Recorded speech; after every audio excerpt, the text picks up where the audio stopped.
necessary that you all agree on which theory has been proven, as long as you all agree that the prosecutor has proved at least one of those theories beyond a reasonable doubt.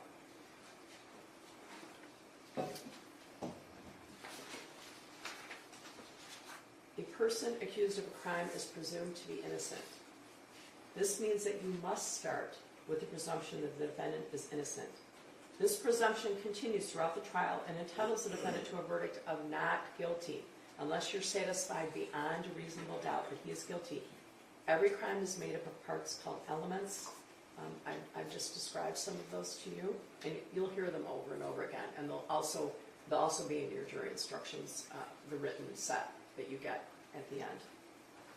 Every crime is made up of parts called elements, and the prosecutor must prove each element of the crime beyond a reasonable doubt. The defendant is not required to prove his innocence or to do anything. If you find that the prosecutor has not proven every element beyond a reasonable doubt, then you must find the defendant not guilty. A reasonable doubt is a fair, honest doubt growing out of the evidence or lack of evidence.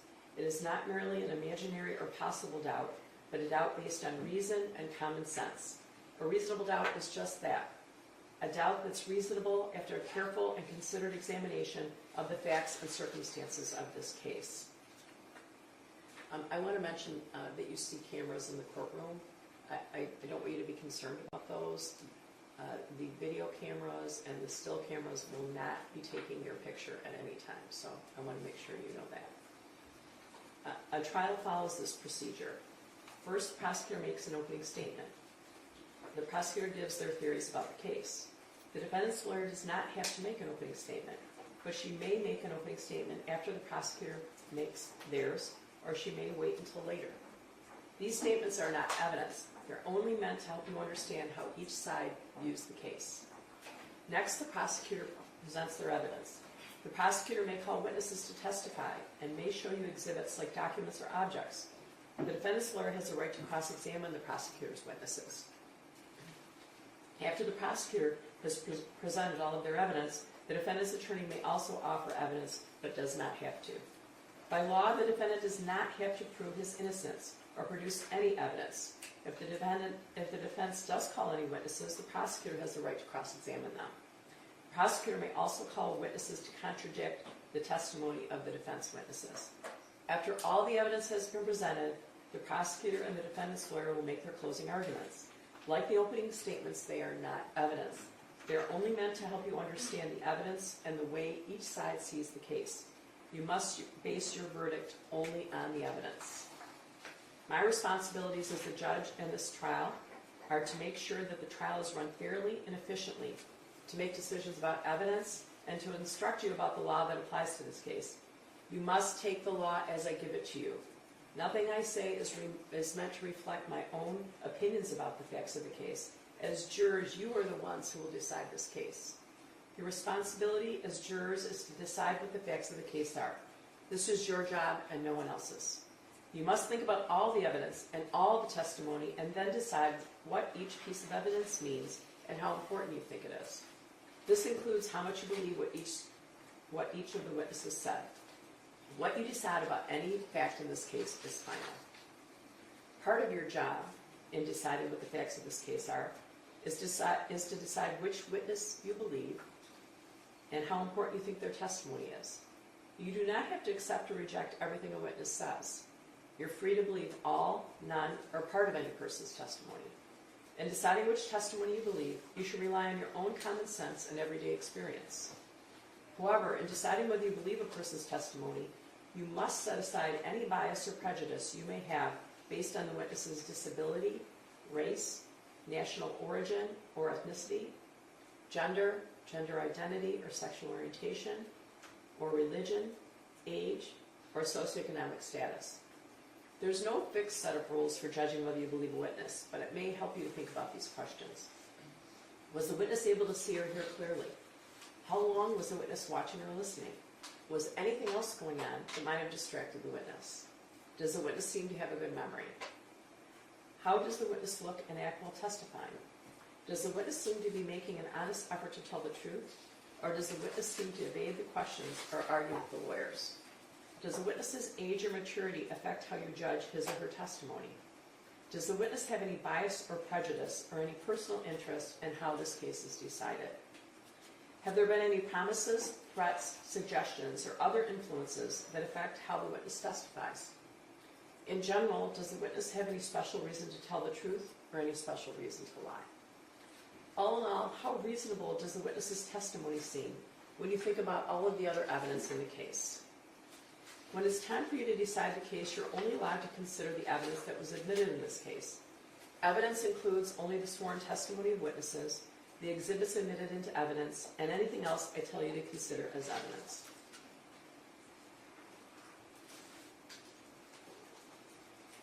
The questions the lawyers ask the witnesses are not evidence. Only the answers are evidence. You should not think that something is true just because one of the lawyers asks questions that assume or suggest that it is. I may ask some of the witnesses questions myself. Sometimes I assume if I'm confused about something, someone else on the jury might be. These questions are not meant to reflect my opinion about the evidence. If I ask questions, my only reason would be to ask about things that may not have been fully explored. If you can't hear something that is said or presented, or if you cannot see a witness or evidence, please raise your hand immediately. During the trial, the lawyers may object to certain questions or statements made by the other lawyers or witnesses. I'll rule on these objections according to the law. My rulings for or against one side or the other are not meant to reflect my opinion about the facts of the case. The lawyers and I will definitely have discussions out of your hearing. Also, while you're in the jury room, I may have to take care of other matters that have nothing to do with this case. Pay no attention to these interruptions. Pay no attention to these interruptions. You must not discuss the case with anyone, including your family or friends. You must not even discuss it with the other jurors until the time comes for you to decide the case. When it's time for you to decide the case, I'll send you to the jury room for that purpose. Then you should discuss the case amongst yourselves, but only in the jury room and only when all the jurors are here. You must not talk to the defendant, the lawyers, the witnesses, or anyone who may be connected to this case. This means that you may not speak to these individuals even if it has nothing to do with this case. You should be very cautious about speaking to people because you may inadvertently speak to someone connected to this case. This restriction is necessary to avoid even the appearance of any improper conduct on any person's part. If anyone tries to discuss the case with you or in your presence, tell them to stop. Explain that you're a juror and that you're not allowed to discuss the case. If they continue, leave. Report the incident to court staff as soon as you return to the court. When the trial is over, these restrictions no longer apply. When the trial is over, you may, if you wish, discuss the case with anyone. I mentioned before that it's helpful, I guess I'm hopeful and it's helpful, that you wear your badge because that sort of alerts people in the courthouse that they shouldn't be chatting you up, okay? All right. During the trial, do not read, listen to, or watch any news reports about the case.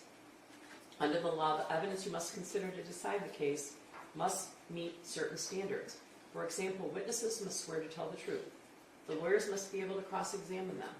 Because news reports do not have to meet these standards, they could give you incorrect or misleading information that might unfairly favor one side. So to be fair to both sides, you must follow these instructions. The restrictions I'm about to describe are meant to ensure that the parties get a fair trial. In our judicial system, it's crucial that jurors are not influenced by anything or anyone outside the courtroom. Under the law, the evidence you must consider has to meet certain standards. For example, witnesses must swear to tell the truth, and the lawyers must be able to cross-examine them.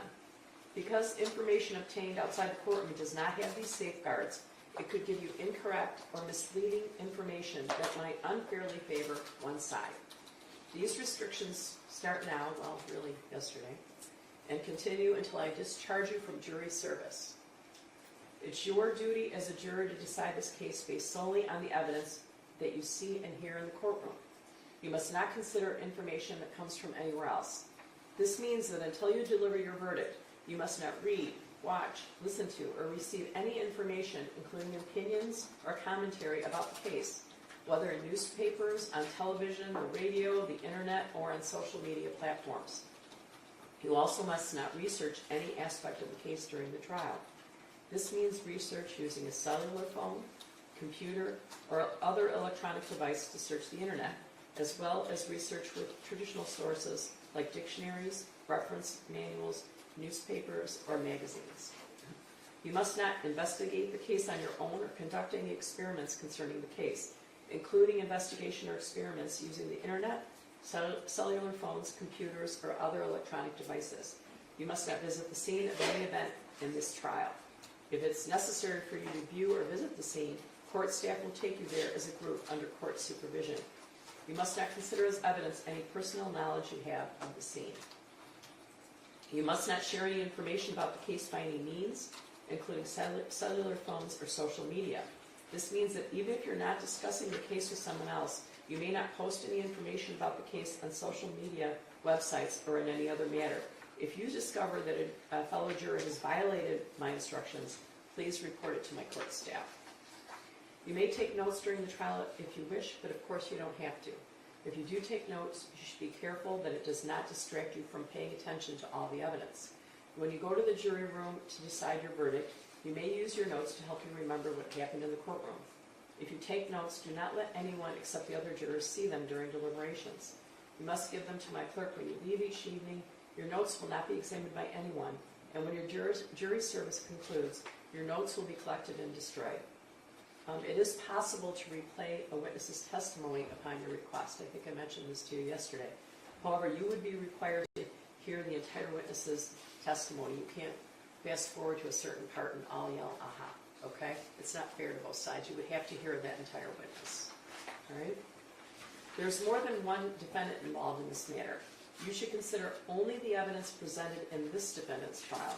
Each is entitled to have his or her case decided on the evidence and the law that applies to him or her. You can see that there are 15 of you. We have you in 2 different jury rooms just for comfort.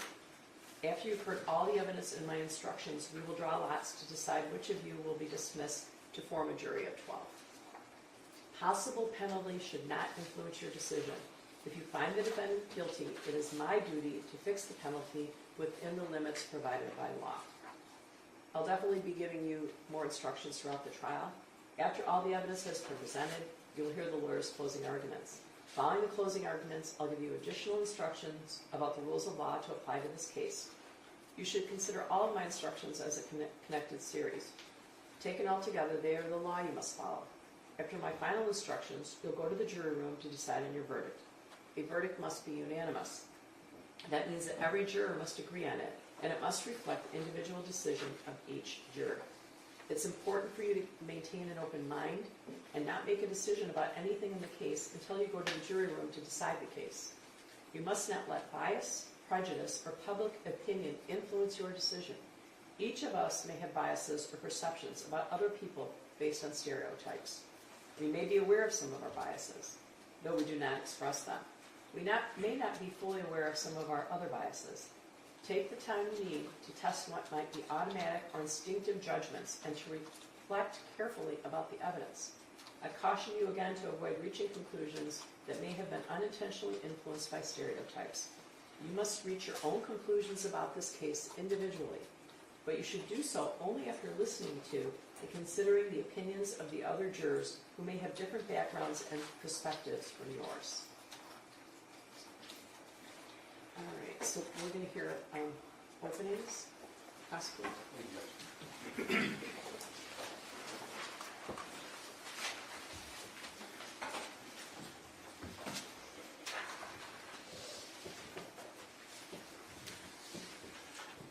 On November the 30th, 2021, James Crumbley's 15-year-old son walked out of the boys' bathroom in Oxford High School holding a 9mm handgun.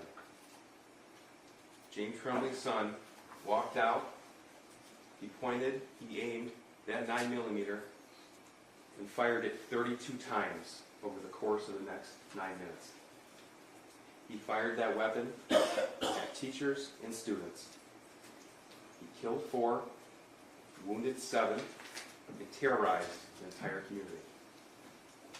James Crumbley bought that gun that his son used to kill as a gift for his son 4 days before the attack. James Crumbley failed to secure that gun in a way to prevent his son from accessing it. Anna was 14 years old. Madison Baldwin, she was 17. Tate Muir, he was 16. Justin Schilling, 17 years old. These are the 4 students who never made it home that day. What happened inside that school was truly a nightmare come to life. But it didn't have to. That nightmare was preventable. There are 3 people in this world who are criminally responsible for the deaths of Hannah, Madison, Tate, and Justin. The shooter who committed murder, no doubt, he's responsible. But so are his parents. But not for murder. They're responsible for their gross negligence, for involuntary manslaughter. Because that nightmare was preventable and it was foreseeable. The shooter's case is done. The shooter's mother, Jennifer Crumbley, her case is done.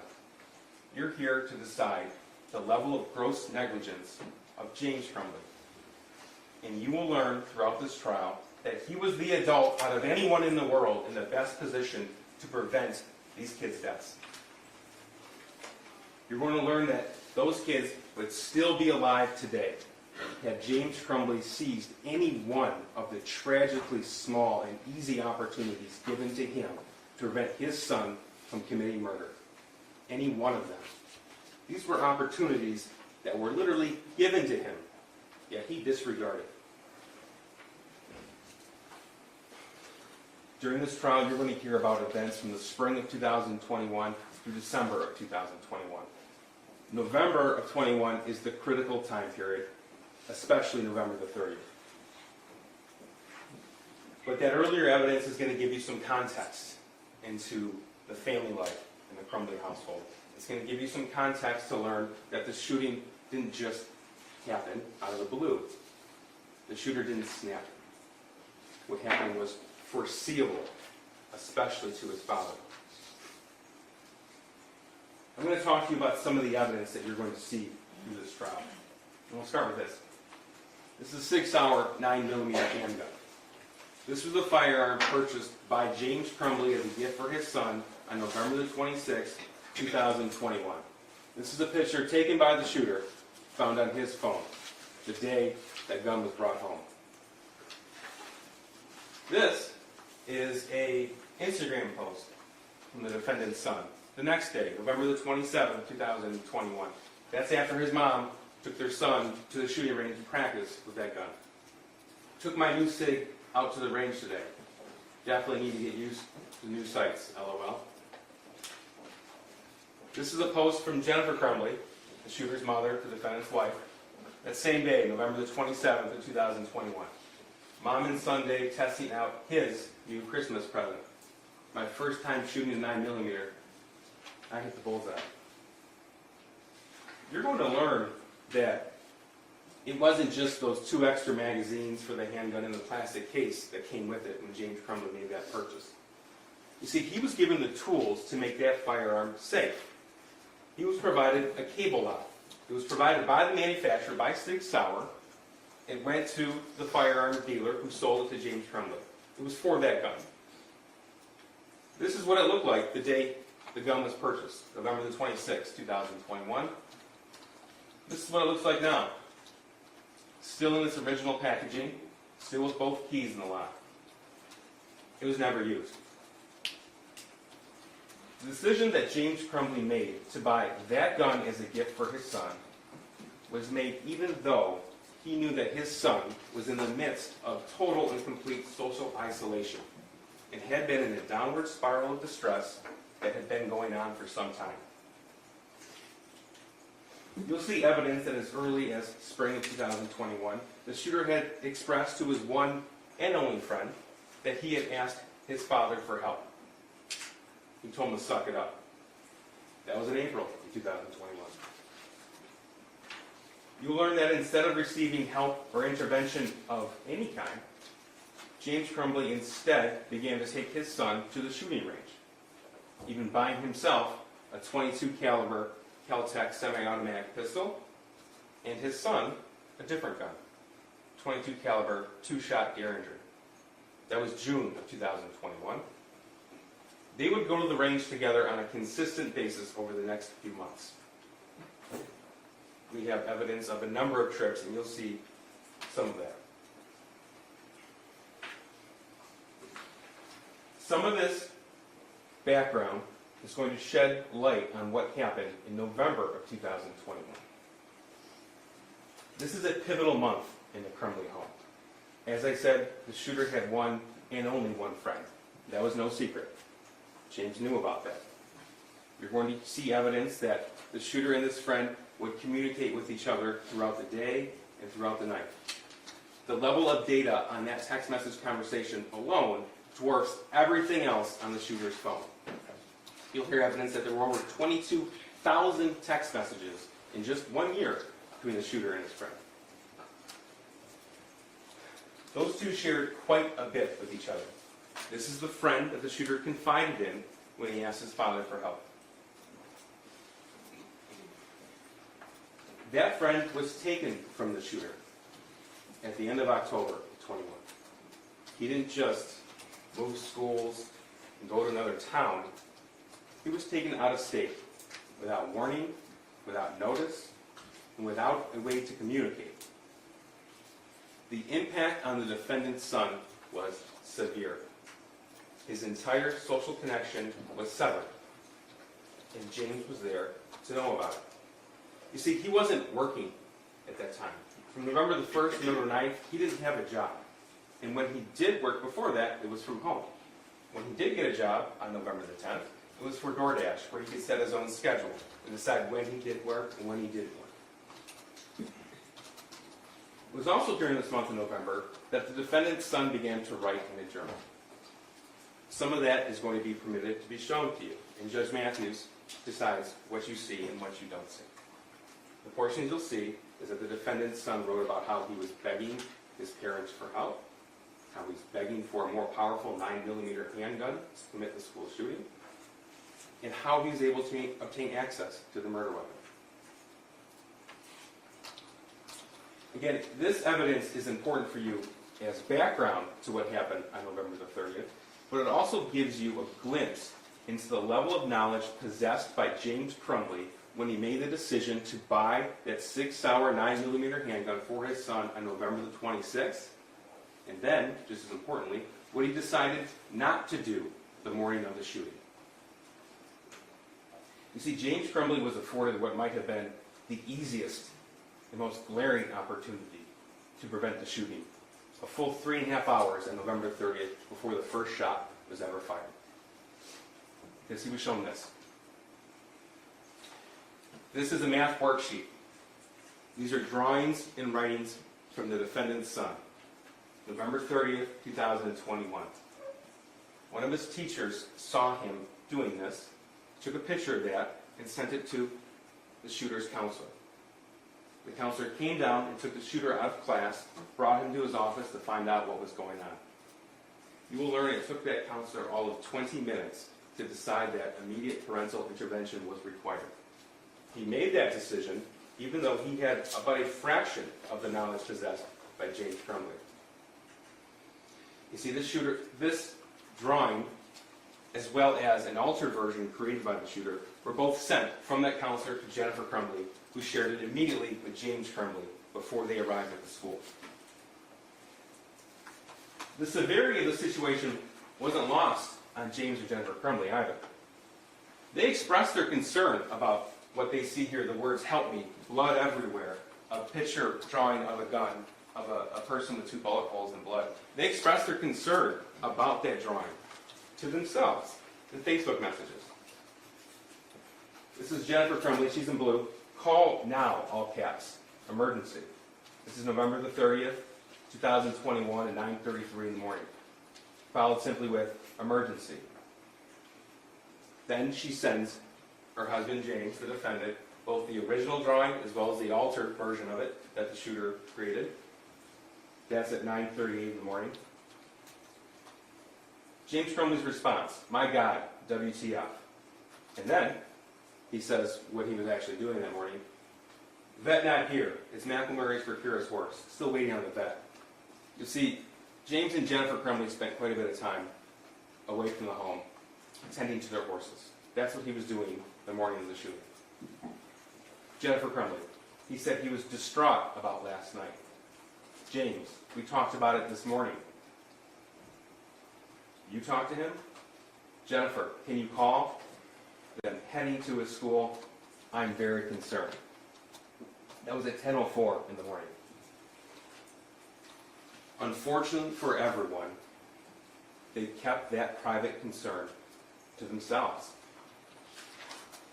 They didn't share it with the school counselor. Despite what they knew, despite what they thought, James Crumbley and his wife, neither one of them, mentioned anything about the gun being purchased for him 4 days before the shooting. James Crumbley didn't say a word about how that picture of the gun that his son drew looked identical, that you will see, of the 6 Sauer 9mm. They didn't say anything about the prior request for help. James Crumbley didn't mention anything about the severity, the real circumstances of the shooter's friend being taken from him. They didn't just fail to inform in that meeting note. They also failed to act. It was recommended at that meeting that James and Jennifer Crumbley get help for their son then, immediately, that day. And they were provided with a list of resources with mental health providers that would fit any budget, any insurance plan, or even no insurance at all. But they didn't. James Crumbley didn't do anything. Jennifer Crumbley didn't do anything. Neither one of them called. They didn't take him home. The reason given to the counselor is that they had to work. But James didn't mention that as a DoorDash driver, he set his own schedule. He didn't mention that he hadn't even signed in for the day for DoorDash yet. He was at the vet. Or that as a DoorDash driver, he was able to just put his son next to him in the car. It was one of the most glaringly missed opportunities. But instead of seizing that incredible opportunity that was before him, James Crumbley spent the next 2 hours driving around town making deliveries. Never once bothering to stop by his house, which was just a mile away, to check on the whereabouts of the gun that his son drew. Even when he drove by the house to do so. Never once. The gun that he knew was kept unsecured. That is until after the Oxford School District sent out an email blast to all district parents of an active shooter situation. You'll learn that that email reached James Crumbley about 1:10 p.m. And by pure happenstance, James Crumbley was at the exact location that parents of Oxford high school students were told to go in case of emergencies. Their reunification point is the mire on Ray Road next to the high school, directly adjacent to it. By pure coincidence, he happened to be at the exact location where hundreds of people were scrambling to get to. But he didn't stay. That's when he went home. That's when he went home to look for the gun. And that's because he knew. You will hear that there was one and only one person who called the police that day to identify their kid as the suspected shooter. It was James Crumbley. This nightmare, these murders, were preventable by him, foreseeable by him. During this trial, you're going to hear from between 15 and 20 witnesses. I do need to tell you that you won't hear from the shooter. Neither side is entitled to call him to the stand. You won't hear from Jennifer Crumbley. Again, neither side is entitled to call her to the stand. But you will hear a lot about what happened in the days, the weeks, the months before the shooting, specifically November the 26th and November the 30th. Again, those were the critical days. What happened from the 30th, from the time of the meeting to the time that first shot was fired. You're going to learn that throughout the investigation, investigators obtained information from social media accounts, from cell phone forensic analysis. They obtained banking records. They obtained GPS pings. So you're going to be able to put together a bit of a digital footprint of the Crumbley life. You're also going to learn what James and Jennifer Crumbley did after the shooting. Evidence will be presented to you to show that the defendant and his wife withdrew as much cash as they could, and they tried to liquidate their assets. They were found hiding from the police in the city of Detroit in an art studio on December the 4th, 2021. That's after they were charged with these crimes. Which you will never hear, and I want to make sure this is clear, you will never hear any allegation that James Crumbley knew what his son was going to do on November the 5th, that he bought the gun knowing what his son was going to do. If he bought a gun knowing his son was going to commit mass murder, then he'd be charged with murder. There is no claim that James Crumbley gave his son that firearm hoping he would murder 4 students. So then the question becomes, how is it that a father can be held responsible for the intentional acts of a teenage son? And the answer to that question is twofold. It's 2 reasons. First, it's important to remember that James Crumbley is not charged with murder. He's charged with involuntary manslaughter. Murder, or aiding and abetting murder, is an intentional crime. Involuntary manslaughter is rooted in negligence. It is by definition, causation, an unintentional killing. Second, it's because it takes a rare and specific set of circumstances to rise to the level of involuntary manslaughter when there are multiple causes of death. A rare set of circumstances. Those rare circumstances you will find present in this case. It takes gross negligence. It takes causation of death. And it takes that other person's acts to be reasonably foreseeable. Those are the 3 elements that must be proved. And that's what Judge Matthews is going to tell you. You will learn that the law says that in this situation, there are actually 2 different ways to find this defendant guilty of involuntary manslaughter. You are able to pick either, because the law allows you to do so. Involuntary manslaughter is committed when someone's actions or inactions are grossly negligent, or their failure to perform their legal duty as a parent was grossly negligent. That gross negligence caused death, and not the cause. It was a cause of death.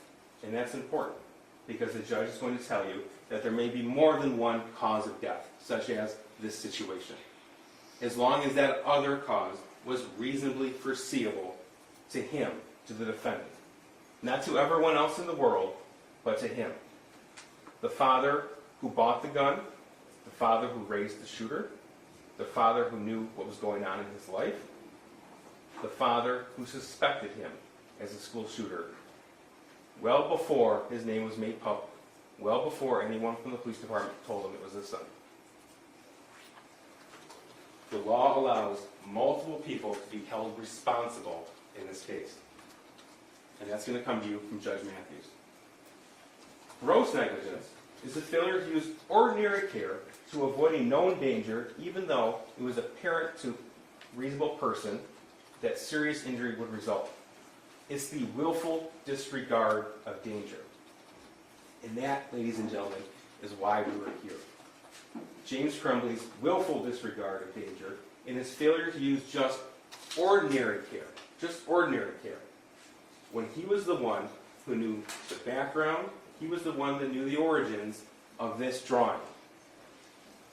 Him sitting in that counselor's office, looking at this drawing, and then not only staying silent, but then his failure to act, right there, is his willful disregard of danger.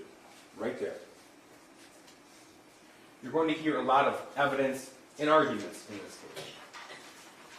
case. It's important that we all understand that you're not here to decide on parenting. This case isn't about parenting. It's not illegal to be a bad parent. It's not kids doing kids' things. We're here to talk about a preventable mass murder. No one will ever suggest to you that every parent can or should be held responsible for everything their teenager does. That's not the law. No one will ever suggest that to you. but in a situation where the father was in a position to reasonably foresee what the son was going to do, because the father armed him 4 days before and was shown a clear statement of intent of what the son was going to do.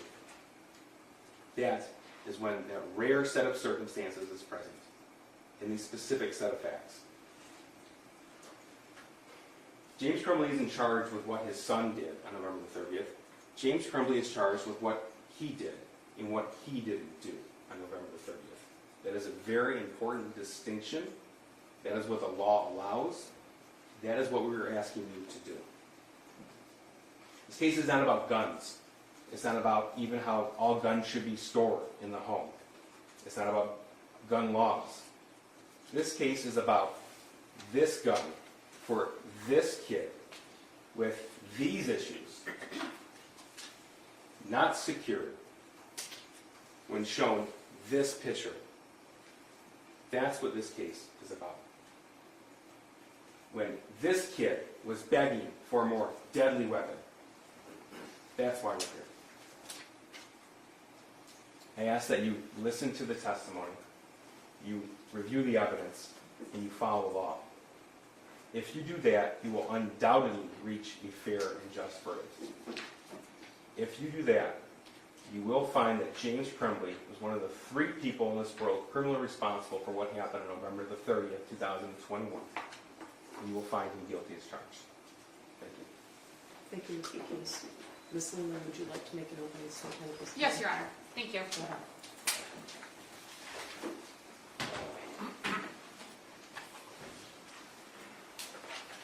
The events of November 30th of 2021 undeniably changed people's lives in ways that most people could never imagine. 4 children lost their lives. Families were destroyed, and a community was terrorized. But this case is not about what happened inside of Oxford High School. This case is about what happened outside of Oxford High School. The prosecution alleges that James Crumbley was aware that his son was a danger to others, and that he failed to protect other people from his son. The prosecution alleges that James Crumbley had knowledge that his son could and would hurt other people, and that he failed to protect those people, that he failed to take steps to protect others. And ladies and gentlemen, that simply is not true. You will hear evidence in this case of what occurred inside of Oxford High School. You will hear the prosecution's version of what they claim James Crumbley may have known. You will hear that a gun was purchased on November 26th of 2021 by James Crumbley. You will hear what kind of a gun it was. It was a handgun. You will hear how it was stored. You may hear where it was stored. You will hear whether or not Mr. Crumbley's son knew where that firearm was. Pay attention also to what you don't hear. Pay attention to that you won't hear that James Crumbley knew that his son knew where that firearm was. Ladies and gentlemen, James Crumbley was not aware that his son had access to that firearm. You will hear testimony that access was not allowed in James Crumbley's mind. Ladies and gentlemen, you will not hear that James Crumbley knew what his son was going to do. You will not hear that James Crumbley even suspected that his son was a danger. That math homework that the prosecution is putting up on the screen, you're going to hear about that. You're going to hear about what other people thought about that. People at the school, including James Crumbley. There's going to be probably quite a bit of discussion about that piece of math homework, ladies and gentlemen, and you're going to hear all about it. Ladies and gentlemen, James Crumbley did not know what his son was going to do. He did not know that his son could potentially harm other people. He did not know what his son was planning. He did not purchase that gun with the knowledge that his son may use it against other people. You will not hear that he did that. The prosecution told you that. The prosecution just told you you're not going to hear that. You're not going to hear that James Crumbley purchased that gun with the knowledge that his son was going to go harm other people. But what the prosecution wants you to believe, the part that's not true, is that James Crumbley knew what his son was going to do and knew that he had a duty to protect other people from his son. Ladies and gentlemen, that's not true. He didn't know. You're going to hear about James Crumbley's relationship with his son. There may be other witnesses who testify about that, about how James interacted with his son, including on the day when that math homework was shown. You're going to hear from other people. They're going to tell you, in their own words, what they observed about James Crumbley and his son, about what they observed about his son, about any concerns they may have had. Other people, not just James Crumbley, but other people with additional education, additional training to evaluate situations like this and evaluate individuals. You're going to hear from those people probably. And they're going to tell you in their own words what they thought about the math homework, about Mr. Crumbley's son, about Mr. Crumbley's interactions with his son. Yes, James Crumbley was a DoorDash driver. We all know that. It's been said multiple times. Ladies and gentlemen, being a DoorDash driver doesn't mean that your job is any less important to you or other people than any other job. It doesn't mean that you don't feel that you have a duty to go to work. And ladies and gentlemen, when you're not aware of an immediate, imminent danger, why would you do anything different than what you normally do? You wouldn't, because you don't have any reason to think you need to. So ladies and gentlemen, you're going to hear the evidence. You've heard a lot of questions in the last couple of days from both the prosecution and myself. You probably have an idea where each side lands on these issues. But you're going to hear the evidence. You're going to hear from people other than us. And you're going to be able to hear in their words what they thought about those days from November 26th to November 30th of 2021. And their feelings, what they observed, any concerns that they may or may not have had.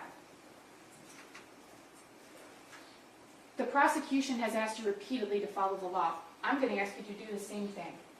Please do follow the law. And I'm confident, we are confident, that if you do that, if you follow the law, that you will find James Crumbley not guilty. Thank you. Thank you, Ms. Levy. Should I give you a little break? We had a little break. I'm going to give you a little break, so you might have to do a little bit of setup in the courtroom, and then you're going to hear the first witness, okay? So for about 10 minutes, about 5 of your time. All rise for the jury.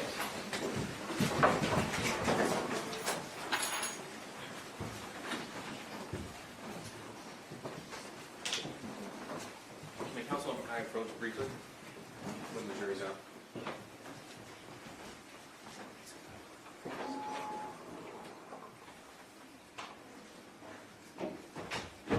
Mic off, Your Honor.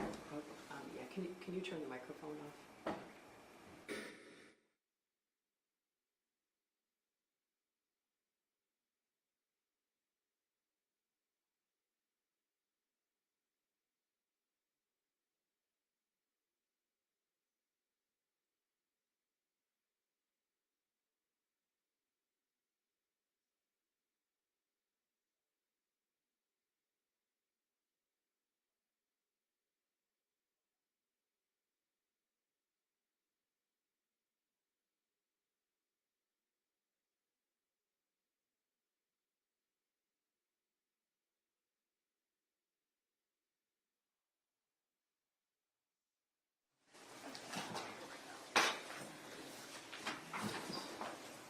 We're breaking down, right, Judge? Yeah, I'm just trying to get rid of some paper.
They'll probably like move Move it. it back. Yeah. Okay. Like around, turn it around. Oh, I maybe. might care. And then they moved it. I was like, oh, kind of behind them. They should.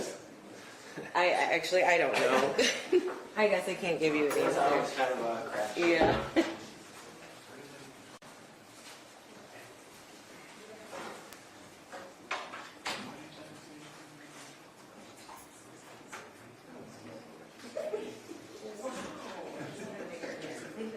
I'm sorry, I'm coming in there one more time. He's so mean to me.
Your Honor, calling People versus James Crumbley, case number 22279-989 FH. Thank you. Good morning. Mark Hughes on behalf of people. Karen McDonald on behalf of the people. Good morning, Your Honor. Marielle Lehman on behalf of James Crumbley, who is standing to my left. I'm ready for the jury. We are, Your Honor.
All rise for the jury.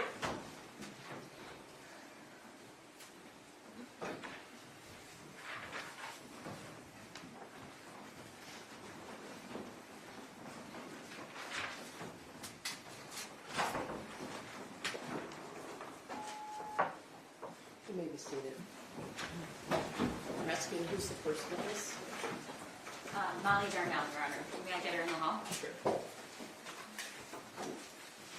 Oh,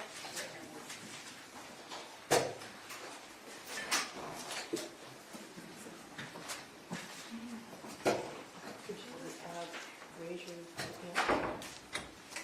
Do you swear or affirm the testimony you're about to give is the truth, self your back? Could you step up and have a seat?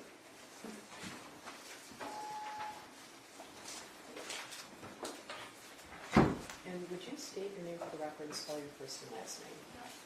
Molly Darnell, Mollydarnell. Okay. may I proceed? Good morning. May I call you Molly? You can. Okay. And Molly, I know you testified a couple times, so keep your voice up. And if you want me to slow down or you don't understand the question, just let me know. Okay. Okay. Can you tell the jury what you do for a living?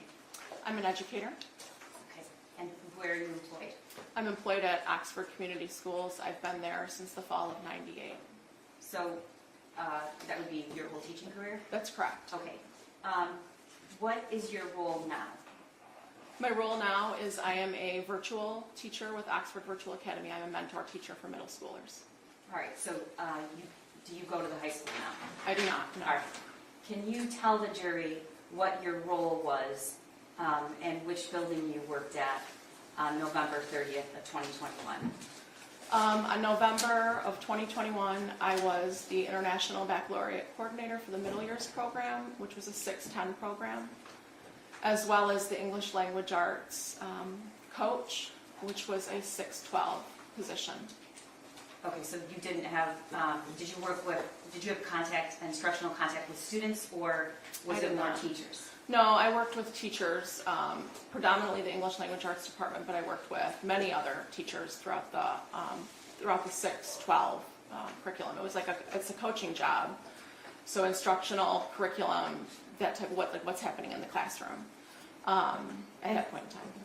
When was the last time you had a traditional teaching schedule? A traditional teaching schedule.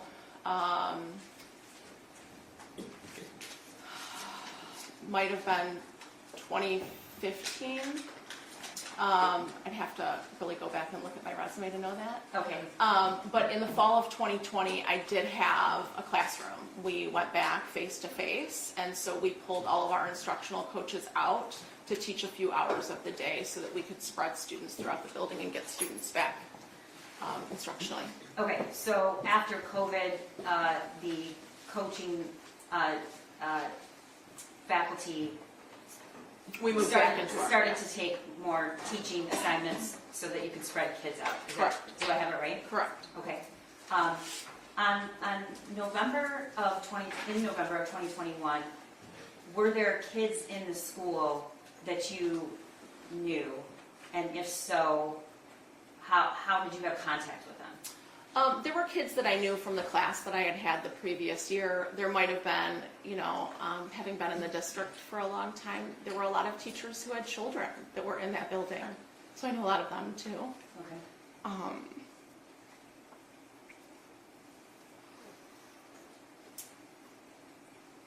I'm glad you brought that up.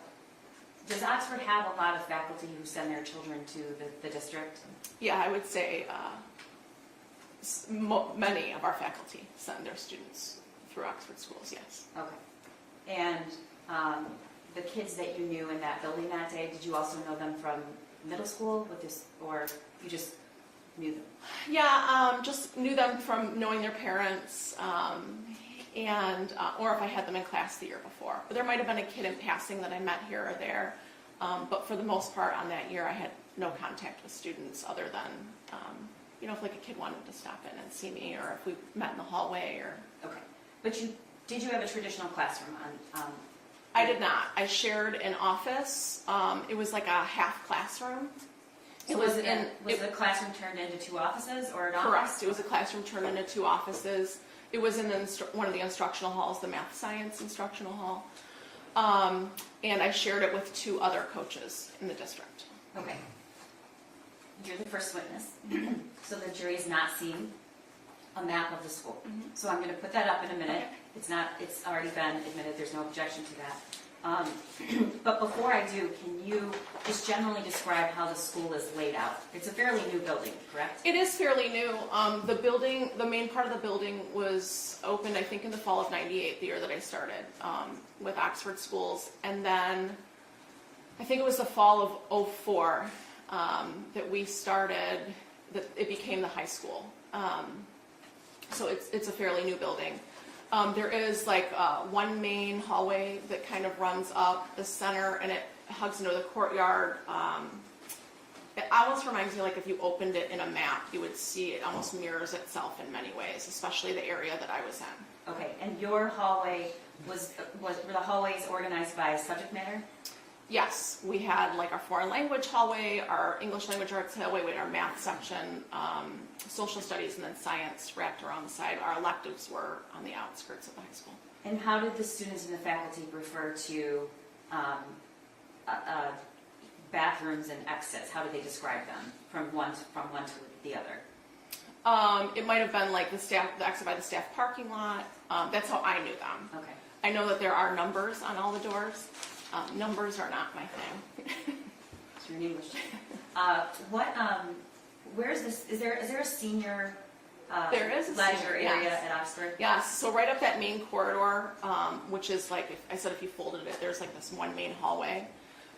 Right in the center of the building is considered the senior window, and that is right in front of our courtyard, one of our courtyards.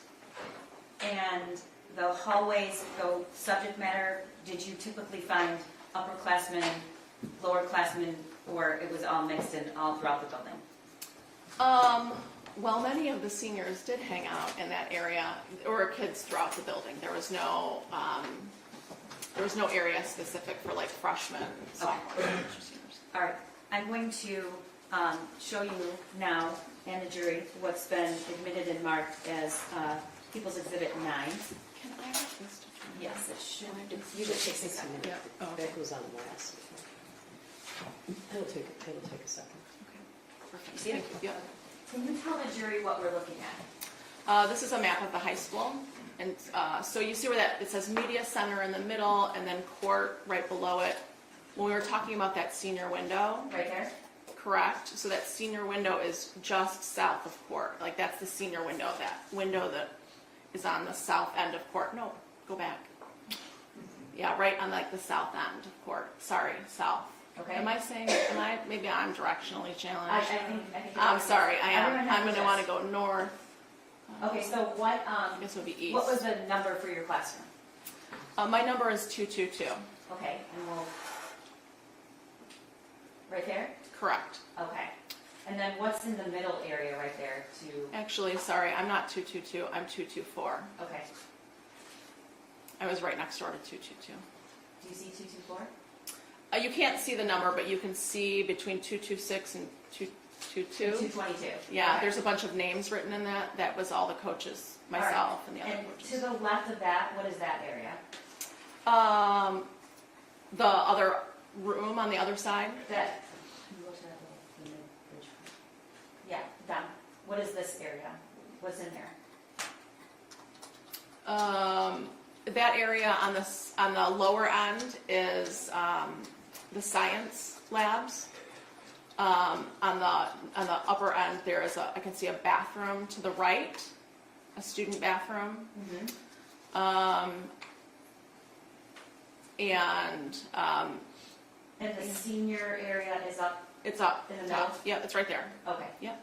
All right. So I want to draw your attention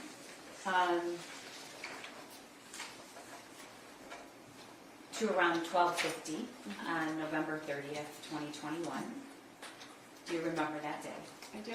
Okay.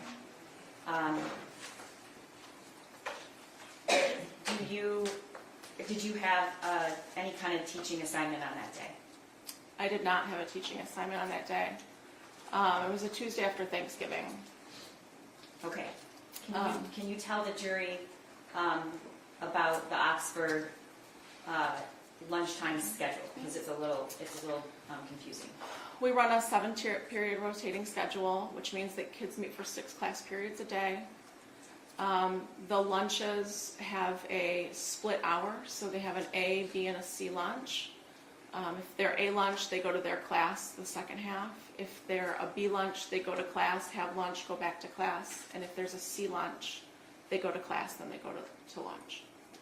Okay. And about how many minutes is passing time, generally? I want to say it was 8 minutes. And what did you typically do during passing time? During passing time, I might have gone out in the hall and chatted with a colleague or two, checked in on something. That is also a time it's like the time that teachers need to get things done. So there might be a quick interaction. I might, see a kid in the hallway passing by. But pretty often, like it was just standing guard outside my room or standing outside my room. Okay.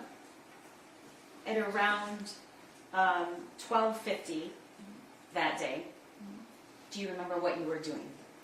A student that I had in the fall of 2020 wanted to chat, and so she came in and we chatted for a few minutes, and then she left.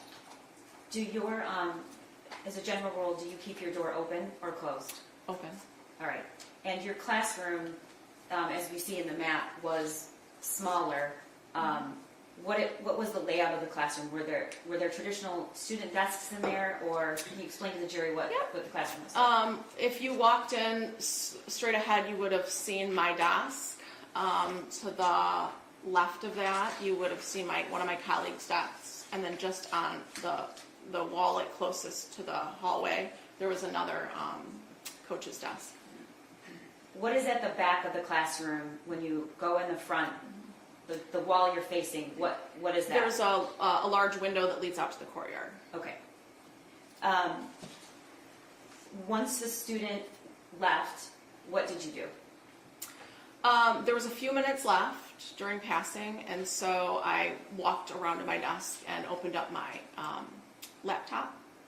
All right, and we're going to and see. check some emails. Okay. And are you facing the door, or? I'm facing the door. Correct. All right. And what happened next, I'm sitting on my laptop, reading through an email. The door's open, and I notice a group of kids running by. It was a movement that I had never really seen before. They were moving, like there was a hyperness to the voices, and it was almost like they were pushing forward, like trying to move as fast as possible. And that seemed unusual to you? That was very unusual to me, yes. Okay, why was it unusual? I have never seen a group of students move like that before. Because of their speed or the way that they're... I think it was all of it. There was a speed to it, the tone of voice. There wasn't any like, my first instinct was that it was a fight, but a fight, because it was the only thing that, was the closest to what students would be moving quickly or swiftly to, especially in that large group of kids. Did you stay seated or did you get up? I got up, I exited the classroom or the office and moved about In the hallway? into the hallway. I moved into the hallway to see what's going on. Okay, if you look at the map, which direction did you turn? Did you turn I towards door turned 4? towards door 4. Okay. So I turned towards door 4. What did you see in the hallway? I see. So the hallway kind of bends. So I come out of my office and I'm closer to that 221, but not fully there. Right? I'm closer. I'm closer to 221, and I'm looking, and I can see all these kids rushing out of door 4, which didn't make sense to me because, again, I had never seen this happen. So that's what you saw. Mhm. Did you hear anything at that point? It was silent. There was no noise. Was that unusual? Absolutely unusual. Okay. At And what, that time, yes, absolutely. and what did you do next? I moved back into my classroom, trying to understand what's happening. And I walk back into the classroom and I'm thinking, okay, could there be a prank? I doubt there would be, and so it's probably 10 seconds, if 10 seconds. And I hear 3 things really close together. Okay. What did those 3 things sound like? One was an announcement, the bells chiming in an announcement of our principal coming over the PA and saying, we're moving into lockdown, this is not a drill. Okay. When you, as a faculty member for this many years, what is lockdown? What have you been trained to know about that? What does that mean? So we're trained in the Alice protocol, which means we have to use our senses to figure out what's happening. But with all of those students and with what I was hearing, the 2 additional things that I was hearing was like a loud pop, pop, pop, and then multiple doors slamming. I moved to shut my door and lock myself in. I want to stop for a minute. Mm-hmm. What is your experience with firearms up until this point? Up until this point, my experience with firearms is limited. I have, however, shot a weapon. I have in my life shot a weapon. Okay. Have you been to a range before? Is this a hobby that you have? It is not a hobby. I have been to a range. Okay. When you heard the pop, pop, pop, what did you think? I thought in my head I could have mistaken them for lockers slamming easily. They did not sound like gunshots to me, but I'm not really, I've been to a range once. I've not I don't really know what a gun sounds like. Okay, so what, you said the three things, the announcement, The announcement, the pop, pop, pop of a weapon that I now know, and doors slamming. okay. And what did you do?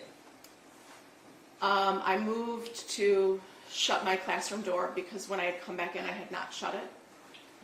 So I shut that classroom door, and we have a night lock next to all the doors. Can you tell the jury what a night lock is? A night lock is a device that slides into the door. Where do you slide it? You slide it in the bottom of the door, and it keeps the door. So on my office and all of the rooms in the building have glass partitions on the side. So if someone were to shoot out that and try to get in, it would keep that door from being opened. Okay, I'm going to show you what's been admitted as Exhibit 10. Molly, what is that? That's the office that I had. Okay, so that's your door open. Yep. All right. And where is your, this is not a pic, is this a picture that adequately reflects the normal, No, okay. this was. We're going to get to why that's like that, but where is the desk that you were sitting at? Straight ahead, there's that tall lamp. My desk was the other way. The other way? Yep. Right there. Okay. So, you said you approached the door, you shut it, I did. I shut it. and then where was the night lock? It is in this photograph. You can see that bag that's mounted to the wall. Yep, that's a blood bag that we keep in all the classrooms. And then, or like a medical bag or whatever. And then just in front of that, you can't even see it. It's so close to the door, Okay, was the night lock. okay. And I think I might have interrupted you. What is significant about the night lock, and why is it used in a lockdown? It's a measure, it's an additional measure of barricading yourself into a room if need be. Can you open the door if the night lock is installed? You cannot, What about if you had a key to the door? wouldn't matter. You cannot open. It's like, it keeps that door from being opened. You would have to remove that metal frame in order to get that door off. Okay, and how do you, so the person from the inside has to disengage the night lock, do I have it right? Yes. Okay, so, you close the door and you get the night lock, and then what happens? Did you see anything in the hallway as you approached your door? No, I didn't. I shut the door.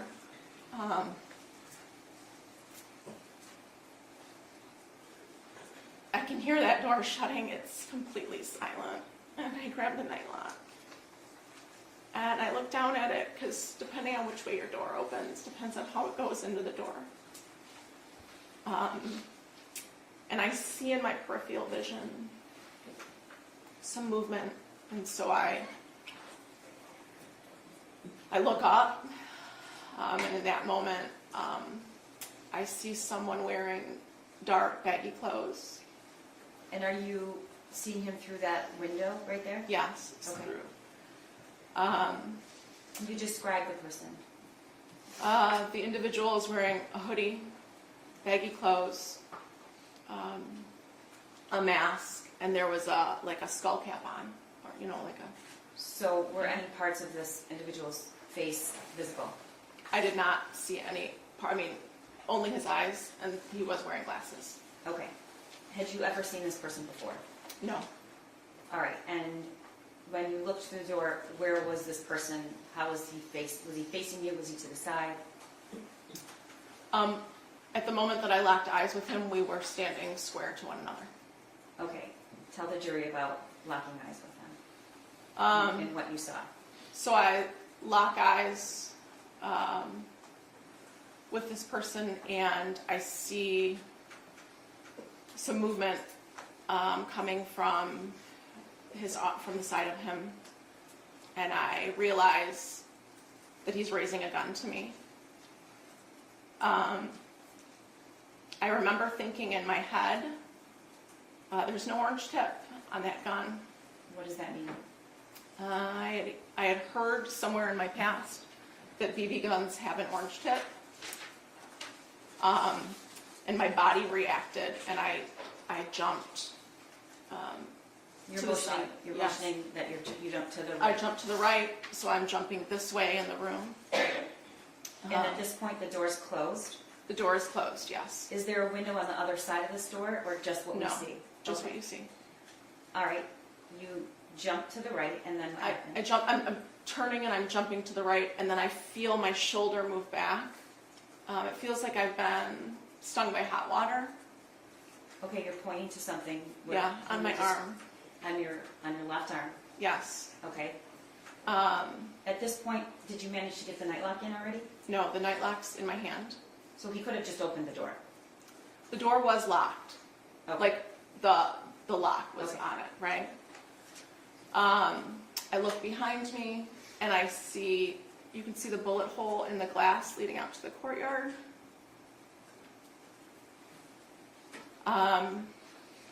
And in my head, I remember thinking, a BB gun can't do that.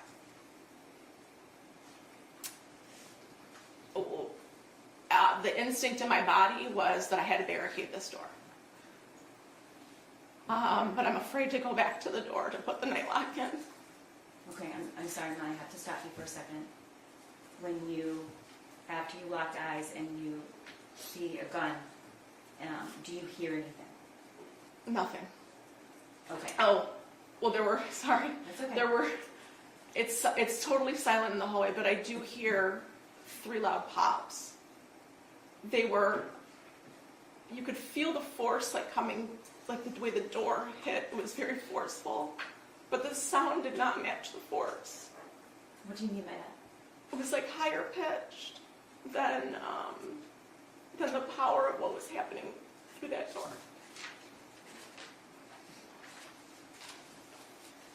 When you jumped to the side, you said then you looked and saw the bullet hole, and then what did you do next? There was a filing cabinet over on this side of the door against the wall, and so it's like a longer one, and so I grab it and I'm trying to move it, and I'm realizing I can't move it, but I know I have to get back and barricade that door. Okay. You were shot that day. I was. Okay. And can you tell the jury and show the jury where you were shot? Yeah. I'm gonna remove this. Is it okay?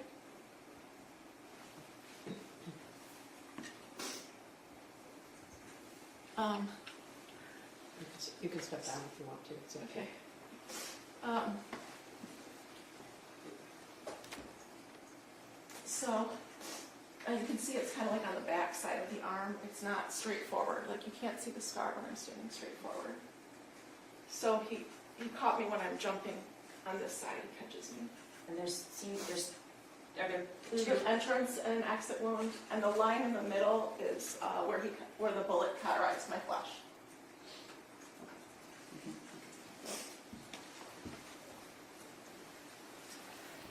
When you were trying to move the filing cabinet, at this point, did you, Okay. did you know you were shot? I did not know. Okay. Were you feeling anything physically? No. There was nothing physical. I was so focused on, I have to barricade this door. And when I realized I couldn't move that filing cabinet, I still had the night lock in my hand. And so I got down on my hands and knees, and I crawled the length of the door, and I dropped the night lock in. And it made that like ting sound when it hit the ground. And then I went. Talk to me about why do you say that it made a sound? Was that significant to you? The only thing that I have to go on right now is what's happening in my space and what are my senses telling me. It just sticks. Was there anything, could you see, smell, or hear anything else outside of your door? There was a smell of a cap, like a cap gun might have smelled like. But I'm not going back towards the window, right? I'm just dropping that in. And then I grab the rolling cart, which is also against that back wall, and I push it, and that's what you see in front of the door. So that piece of furniture is the rolling cart? Yes. Okay, and you could move that? Yeah, it was really easy to move. It was just a push. Okay. At this point, did you know you were shot? No. Okay, what happens next? I'm concerned that he's gonna come back around to those windows. So I know that I need to hide in that room. When you say those windows, the front ones or the back ones? The back ones. Okay. In the back. So I'm trying to, I've barricaded the door.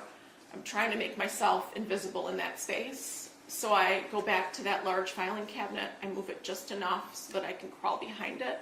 And we can't see that here because it's to the left, so would you be able to see, would somebody looking in the window next to the door be able to see you? No, the cabinet was quite large and it was wide. They would not have been able to see me behind that cabinet. Okay. At this point, did you realize you had been shot? I knew I could start to feel blood rolling down my arm. And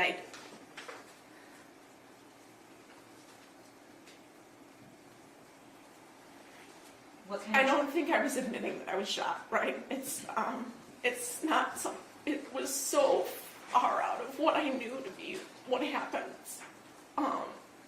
And so I just knew that if I was bleeding, I had to put a tourniquet on.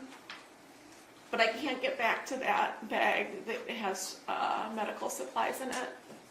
So I removed my cardigan that I was wearing that day.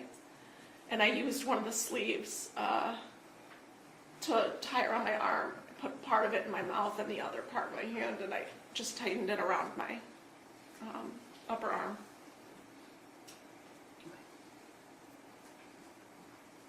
Were you feeling any pain at this point? No. Okay. The person that you saw raise the gun and shoot at you, did you, looking back then now, what was your impression of his use of the firearm, if anything? Your Honor, I'm going to object to that question. She's already testified she's not very familiar with firearms. I think that she would be speculating about his use at this point. I do want to acknowledge she's testified twice before, so I do know, I'm trying to, this is difficult, even though it's her third time, it's very hard for her, and so I'm trying to get her to answer my questions, so. We'll describe what you noticed about him. His feet were about hip distance apart. His shoulders were square. And he raised that gun right up. It was probably a second from the moment that I locked eyes with him. Okay, just for the record, you're raising your arm at shoulder level. Was it 2 arms or 1? I don't know. I just remember seeing the one arm and my body instinctually moved. Okay, so after you tied the tourniquet, what did you do? Were you hearing any announcements? Did you have a phone with you? Did you have a way of communicating with anyone? I had my cell phone. The thing that I know to do is to barricade and listen. So I'm trying to figure out what to do next. I know that if we're in lockdown, 911's been called. There's a phone on that desk, but if I reach for it and he's there, he'll see me. And then I'm worried about what's happening in the front office. So I don't want to call up there. And I text my husband, I love you, active shooter. Within a few... Did you let anyone know that you had been shot?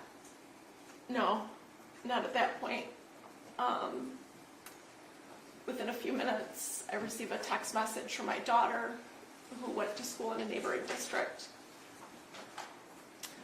Through social media, she had heard that there was an active shooter at Oxford High School. She said, "Mom, are you okay?" And I said, "I'm sheltered in place. I'm safe. And I love you."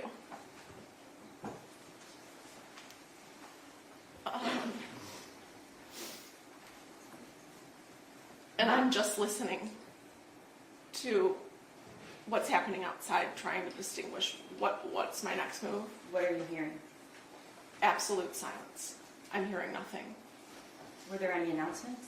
There was another announcement that came on at one point, and it was to remain in lockdown.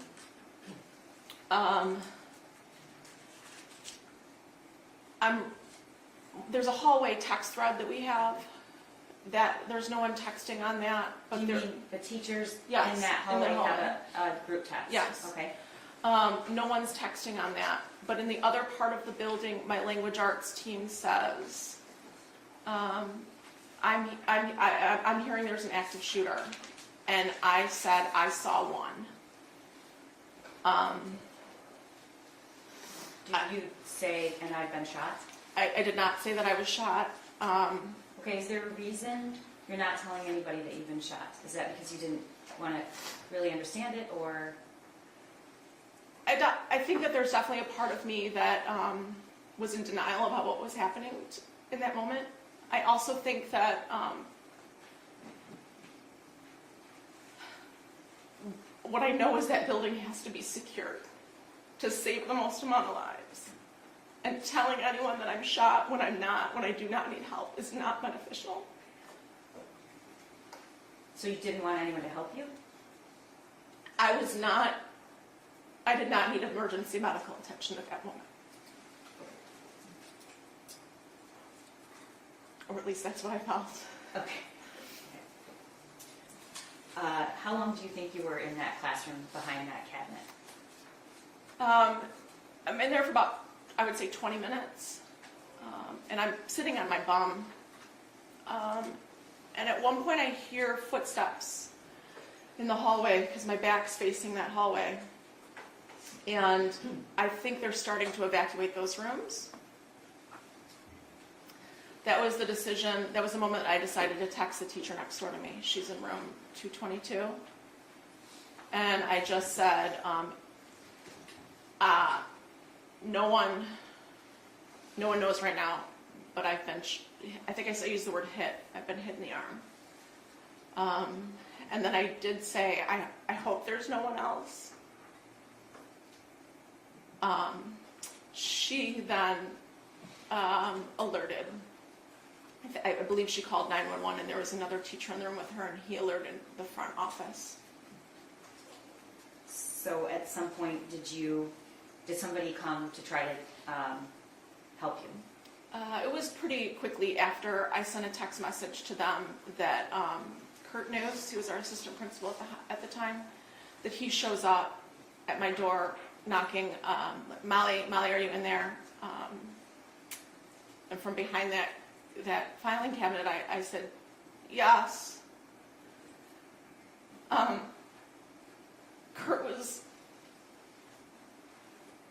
known Kurt since I started in Oxford, but I didn't trust that was Kurt in that moment.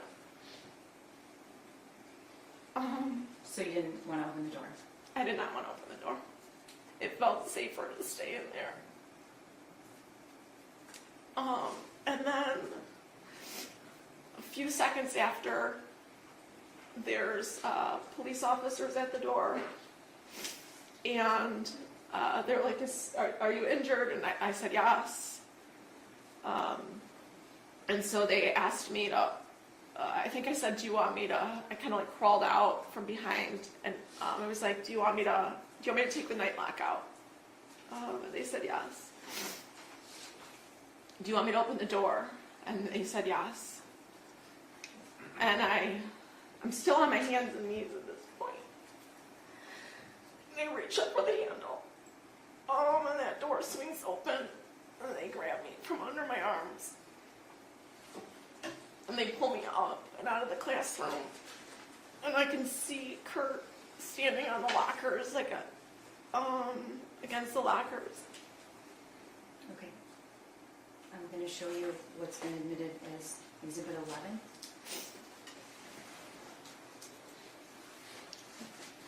What is that, Molly? That's them at my door, and that's them walking me out. You can see that there were multiple police that were around that door when they pulled me out. And then the two escort me out door 4.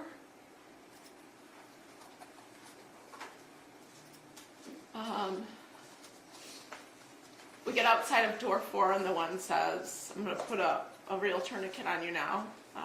It might hurt a bit. And then, Is that what's happening right through the window? You can see in the Yes. video? Okay. and then they said, we're going to call and see if there's an ambulance available for you. We need to know if someone needs it more than you. Okay, when you came out, we see somebody there, an officer with a weapon. Mm-hmm. Was there anybody else in the hallway? Were there any students? There was no one in the hallway. It was completely silent with the exception of a walkie or two that was going off.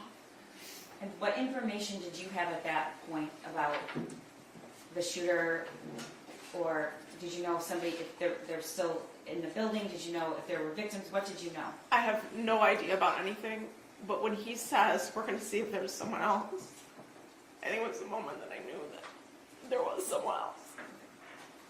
When you got outside, what did you see or hear?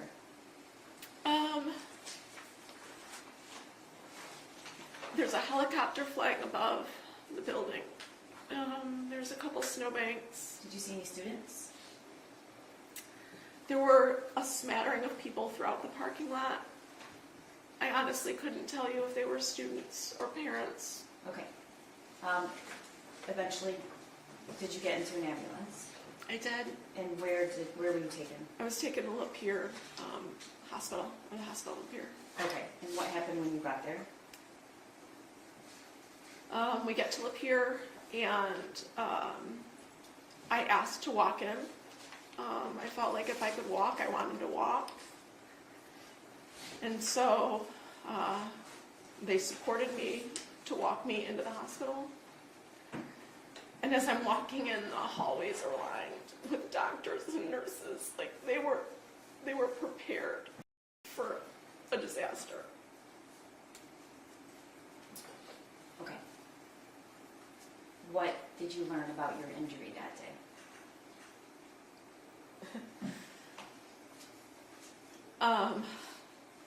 It was through and through. It was clean.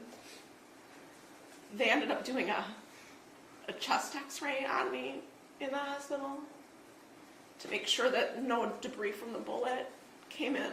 And that was probably the first moment that I cried. Because it felt like I had made a mistake in the classroom. And then I had actually put my life in danger. I didn't know if I was hit somewhere else. What do you mean you thought you made a mistake?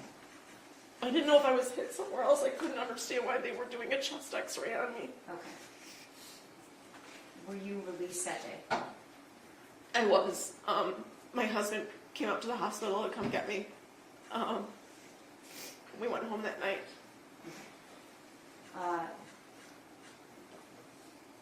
At some point, were you informed or shown where those shots landed? Yeah.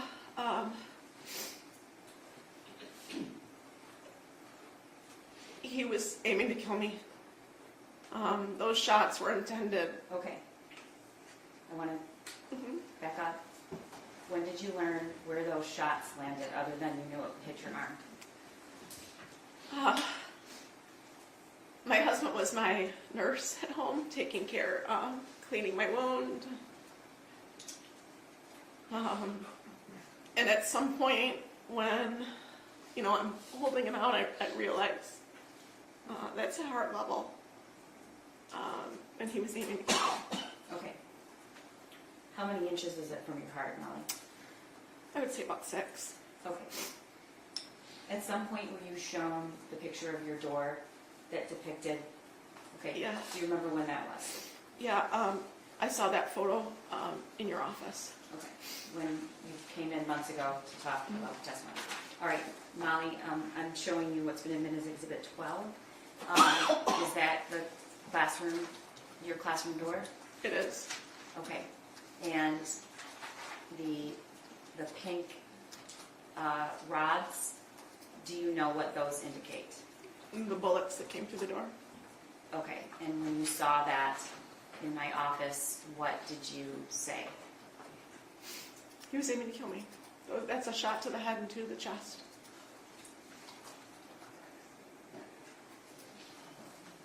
Nothing further. Now, I can't ask you to tell the jury what Alice is. Oh, thank you. Alice is a protocol that we follow. If I could remember the entire acronym, I would tell you, but it's like we have to listen and make alert. We have to make a decision. Are we going to lock down in place? Are we going to flee the scene? Or are we going to have to go on the attack that like someone would come in the room? So it's just kind of dependent upon the situation and what decision we choose to make in a situation like that. Thank you. Cross, Ms. Lehman? Nothing, Your Honor. You should be excused, Your Honor. Yes, you can step Thank down you. when you're excused. The next witness involves the exhibits that we spoke about earlier today. Okay. So we have a little setup here. We are ahead of schedule, believe me. There are certain things that need to be set up for your review, so we're going to take another break. Okay? All rise for the jury.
set?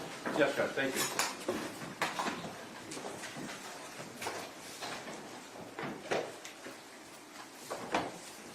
Your Honor, calling people versus James Crumbley, case number 22-279-989-FH. Thank you. Good morning. Mark Keese on behalf of the people. Karen McDonald on behalf of the people. Good morning, Your Honor. Marielle Lehman on behalf of James Crumbley, who is standing to my left. Thank you, Judge. I was trying to beat the arrival of their lunch, so.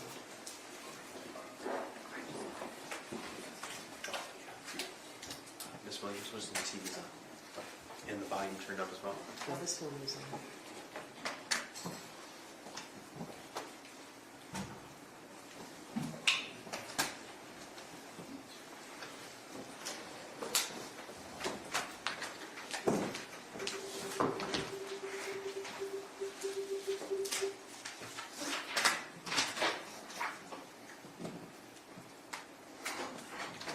All rise for the jury.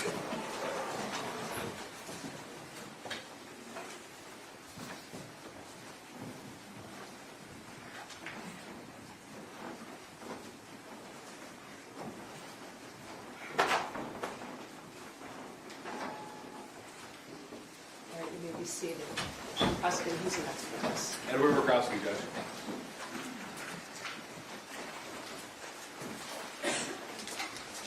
Would you raise your right hand? Do you swear or affirm the testimony you're about to give is the truth so help you God? Yes, ma'am. All right, you may be seated. And then would you state for your name for the record and spell your first and last name? Name is Edward Wagrowski, E-D-W-A-R-D. Last name is W-A-G-R-O-W-S-K-I. Go ahead, prosecutor. Thank you. Sir, how are you employed? I currently work with the U.S. Secret Service. And what do you do there? The title is a network intrusion forensic analyst. I do computer forensics, cell phone forensics, network intrusion stuff as well. And how long have you been working with the United States Secret Service? 2 months now. And prior to that, where did you work? I worked with the Oakland County Sheriff's Office. And what did you do there? I was in the computer crimes unit. Okay. So, before, I take it you retired from the Sheriff's Office? Yes, I did. Okay, and before retiring, how long did you spend there? My entire time there was 28 years. I was in the computer crimes unit for 10 years. Now, if you could tell us, please, what a detective with the Oakland County Sheriff's Office Computer Crimes Unit would do on a day-to-day basis. On a day-to-day basis, our job was electronic evidence, whether it's a cell phone, computer, DVRs from a business, whatever it may be. We were the ones that handled that. We're the ones that had the training how to get the data from that or get the video from it or interpret call detail records. Okay. So, Exhibit 43, it's been admitted, it's your CV. I'm not going to go through the whole thing. But is it fair to say that you've had specific training for your role there? Yes, sir. Okay, tell us about some of that. The main training that we go to with the Sheriff's Office was, there's an organization called IASIS to become a certified forensic computer examiner. That has a 6-month testing process after 2 weeks of training at their training event once a year. On top of that, for cell phones, there's other agencies. Celebrate has training they do for the tools that we use from them. And other agencies as far as Let me PACC. interrupt you there. When you say Celebrate, what's that? Oh, I'm sorry. Celebrate's a company, and they develop software and have tools to extract data from phones and then interpret that data. How often in your employment with the Sheriff's Office and with Secret Service would you say that you actually analyze cell phones? Almost every day. That's what we do. Okay. So you went through a lot of, just now, a very quick rendition of detectives' work with the Computer Crimes Unit. I didn't catch most of that. Can you simplify a little bit of that for me? So we get the data from the phones, and then we have to take that data and put it in a format that an officer in charge of a case, an OIC, is able to look at easily. Instead of sitting there scrolling through the phone, potentially changing data, we put it in a format, we take it off of there. When you say data, what do you mean by data? Everything on the phone, anything. Text messages, call logs, pictures, videos, anything that's on the phone. So the goal as a detective, when you take somebody's phone, I take it that's via search warrant? Via search or consent, yes. Okay, so if there's a judicial authority for you to look inside the phone, then what do you do with it? Depending on whether the phone is locked or not, we use methods to obtain the passcodes and then extract the data or the call logs and the messages and all that stuff. And then that's, like I said before, we put in a format that is easier to look at. Okay. And what's the overarching goal of a detective in the computer crimes unit? What's the goal to obtain that information for? What you want to obtain is all the evidence, if there is any, for prosecution. You want to make sure you get everything that is possibly on that phone to turn over to either the officer in charge of the case, who will turn it over to the prosecutor's office. Okay. So you're with the Secret Service now. Yes. In this field, this specific field, do you work with other agencies as well? Yes, sir. Tell us about that, please. Same as with the sheriff's office. Any agency that reaches out that doesn't have the means to have the tools to get data off of phones, we just help them with it. Okay. So we started to talk a little bit about your training in computer forensics. Have you been qualified as an expert in the past in this field? Yes, I have. How many times? 14 times. In what areas? Cell phone forensics, computer forensics, and then call detail record analysis. Okay. What's called detailed record analysis? Call detail records are what you get from your carrier. If you have AT&T or T-Mobile, via search warrant, you send it off, search warrant off to the carrier to get information on the specific phone number, what towers they used, where the device might have been, stuff like that. Okay. You mentioned cell sites. And yeah, cell tower locations. What's that mean? The cell site, the cell tower location is, it's an antenna for your phone, sort of like it is for your car. They're all over the place, wherever, probably within a mile of each other, half mile of each other, depending on the population of the area. But it gives us the exact location where that cell tower is. Okay. So in your over 10 years of experience working with the digital extraction of data from cell phones, would you say this field has changed? Yes. Okay. Is your training continuing? Yes, sir, it does. Why is that? Well, just because the information changes, where an app might store information within that, the program itself, the little program, might change on every update. So we have to know where we can go to find it if the tool can't find it for us. Okay, when you say the tool, what's that mean? The Celebrate software, either the physical analyzer software or other methods to get the information off the phone. So then would it be fair to say that as technology has changed and evolved over time, so is the training of computer crimes detective? Yes, sir. Okay. And is that training continuing? Always. Judge, at this time I'm going to move to qualify this witness as an expert in the field of cell phone forensics and historical cell site analysis.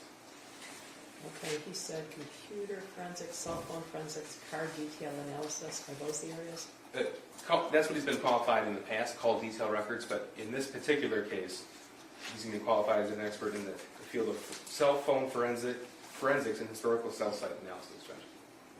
Historical cell phone. This one? No objection, Your Honor. You may consider this witness as an expert in the area of historical cell phone analysis and cell phone forensic analysis. Thank you, Judge. Cell site analysis. Cell site. Thank you, Judge. Sir, you mentioned that the overall goal is to extract as much information as possible. Would that be right? That's correct. Okay. So in a digital investigation, would you confine yourself to just a cell phone? No. Okay, so what other areas would you look for information? Outside the cell phone, the call detail record isn't stored in the phone. We have to reach out to the cell carrier. A particular app, whether it's Facebook Messenger or Instagram or whatever, we can search warrant them to get information for somebody's account. Okay. Now, if you could tell the jury a little bit, please, about what a cell phone does that might not be commonly known. When you're not using it, when you're not interacting with it and swiping up and down and stuff like that, it could be updating your email, because you don't always tell the phone to update, it just does it by itself. Or it's talking to a cell tower to know exactly where you might be in case it needs to send you a message, or it knows whether you're not in range or not, so the carrier knows to hold on to that message. There's a lot going on in the background that people just don't know the function's happening, but yet it's continually happening. Is that while a phone's powered on? Oh, yes. Okay, so what happens if a phone's powered off? Nothing. It can't do anything. It can't receive information. Can't send information. Okay.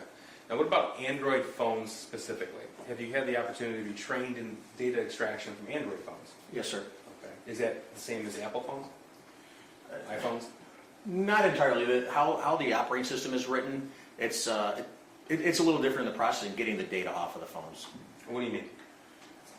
On Android phones, it's a little bit easier to get the data off of a phone than it is an Apple phone.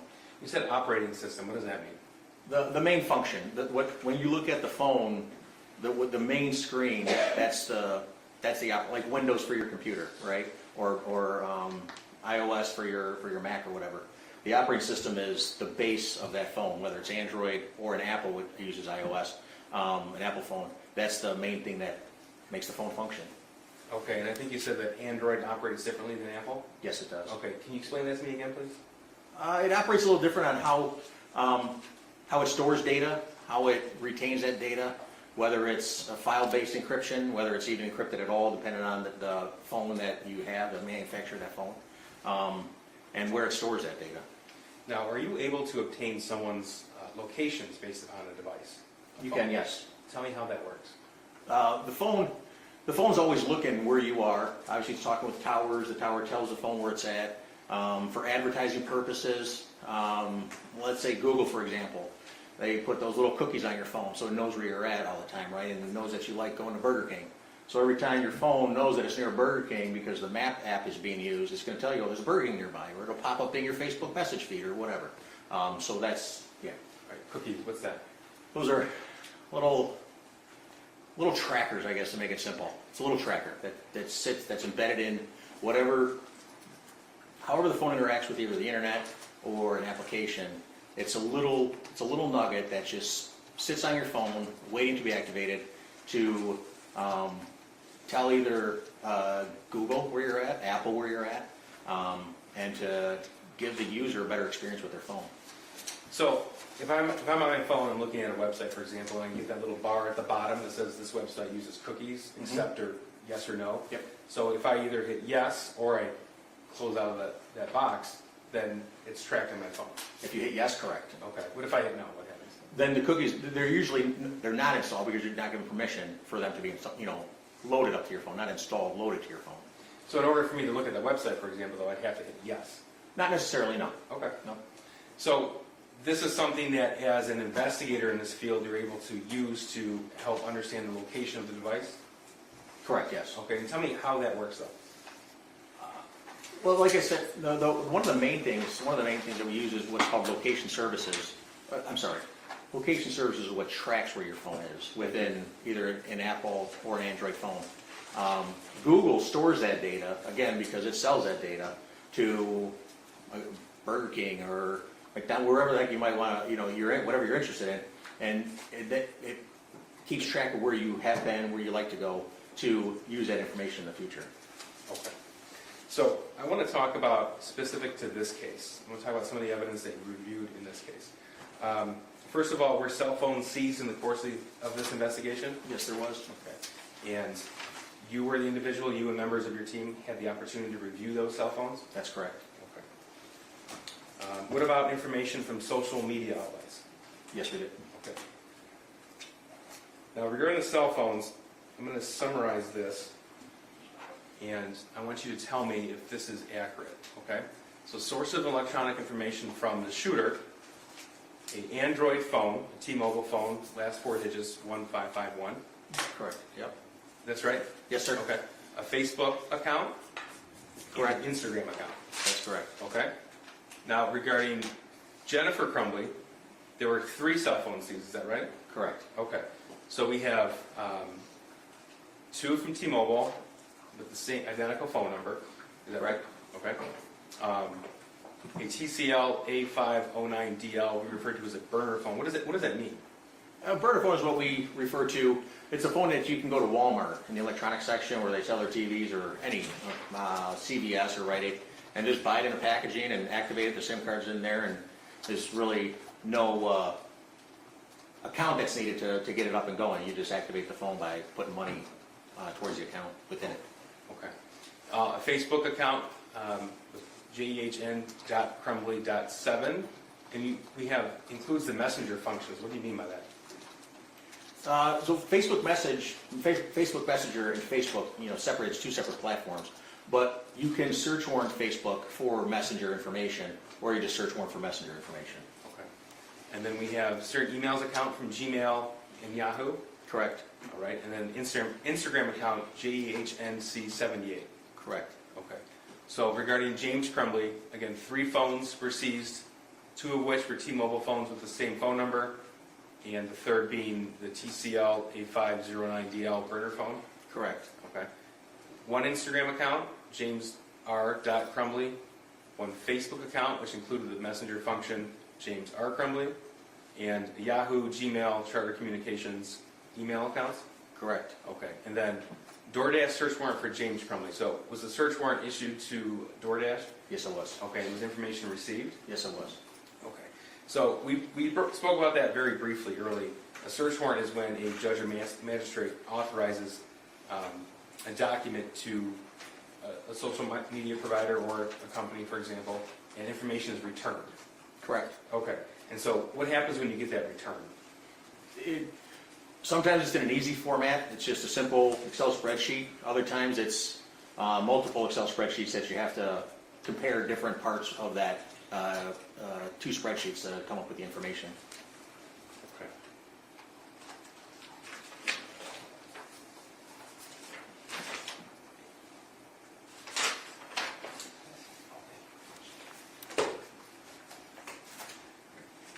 Now, your role normally would be to talk about cell phones, computers, cell towers, things like that. Correct. Okay. So, with your permission, I'd like to talk to you about November the 30th, 2021. Do you remember that day? Yes. You were working for the sheriff's office? Yes, I was. Okay. And you were computer science? Yes, I was. Were you working that day? Yes. 12:50, 12:51 in the afternoon on November the 30th. Do you remember where you were? It's probably driving pretty fast. Okay. And tell me why. We got news from our captain that there was a shooting at the Oxford High School. Prior to that, our sergeant, who was off that day, reached out, texted one of the guys in the office, and said there was a shooting at the high school, and nobody believed it. Like, we believed it, but we're like, it's just somebody nearby at a house, fired off a rifle or something, and the police are going to go do their job. And then a couple minutes go by, and the captain comes in and he said there's been a shooting at the high school, and he said all hands on deck. Okay. What did you take that to mean? There's a shooting, like, it was... All hands on deck. You're not normally somebody who responds to active shooter situations, right? No, it's for the nerds. For the captain to come to the computer crimes office, it was all due respect to the guys in there and the gals in there. That's not their job to deal with that. The fact that he came in there it was a really big deal. Okay. And you mentioned you were driving pretty fast. Tell me about that. I remember getting out to my car. At the time I had a white minivan that had lights and siren in it. No one ever took it seriously when you turned the lights and siren on. But I remember pulling out of the parking lot, and I looked to my left, and there's, it didn't seem real. It didn't seem like this. Like I'm thinking in my head like this is just blown out of proportion because I didn't have my radio on in the car. I couldn't hear the radio traffic at the time, and I looked to my left, and there's 2 patrol cars, not even from our agency, not even from the sheriff's office, coming around the far corner on this complex by the medical examiner's office and the animal control. And they turned that corner on 2 wheels on each side, on the back, coming around that corner. Their lights were shining. They were going fast. And I'm like, holy cow, this is real.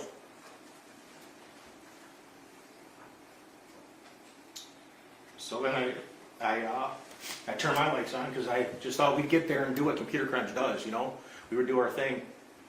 And I turned my lights on and siren, and I started going north towards Walton. Telegraph runs up to Walton, and it cuts over to US 24. Telegraph cuts up to Walton, and it goes over to M24. And I had no idea where the heck I was going. I've been to Oxford for a half a second driving through. And I thought, well, I remember thinking when I get there, I'll just follow the crowd because it's going to be big.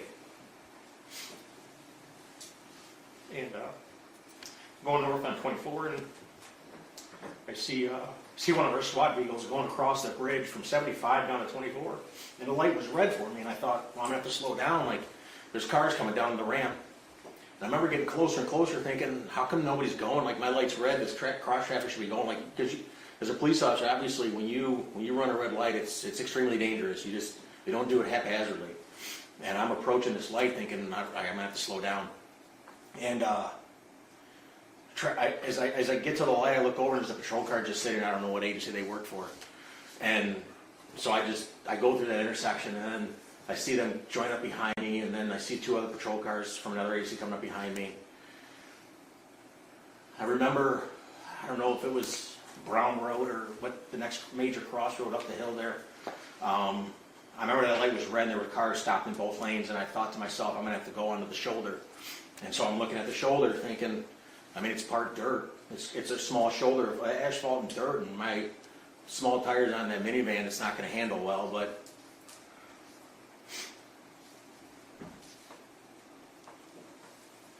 we're not gonna stop going, right? So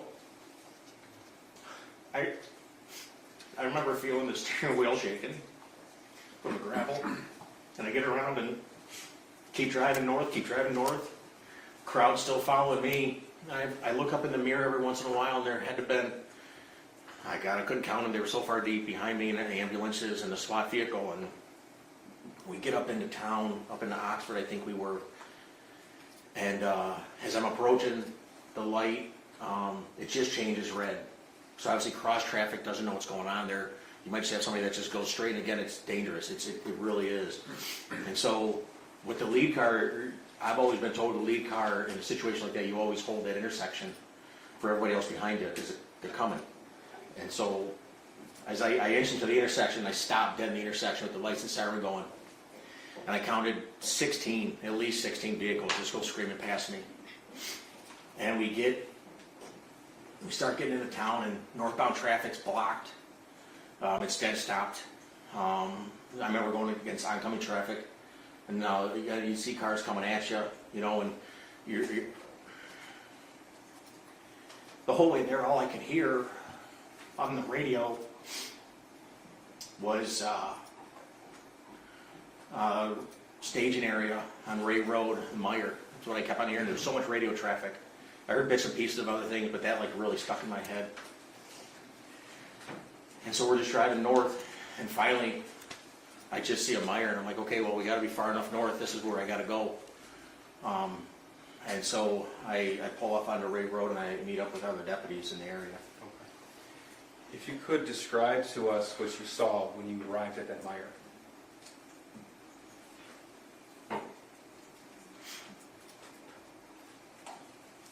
That was tough. That was really tough. I got a daughter who, she's 17, 18 years old, and, 17-year-olds, they wear those tight leggings and all that stuff and small shirts or whatever. I remember standing there on Ray Road, and I see these kids. One kid didn't even have a shoe on. He only had one shoe on. Walking through the snowbank, going down to the Meyer. And I see these girls dressed like my daughter. And it was cold that day. I had two coats on, and I was shaking. I was shivering. It was so cold. I remember offering one of our lieutenants at the time. He didn't have a coat. And I offered one of my coats because I was so cold, and he didn't take it.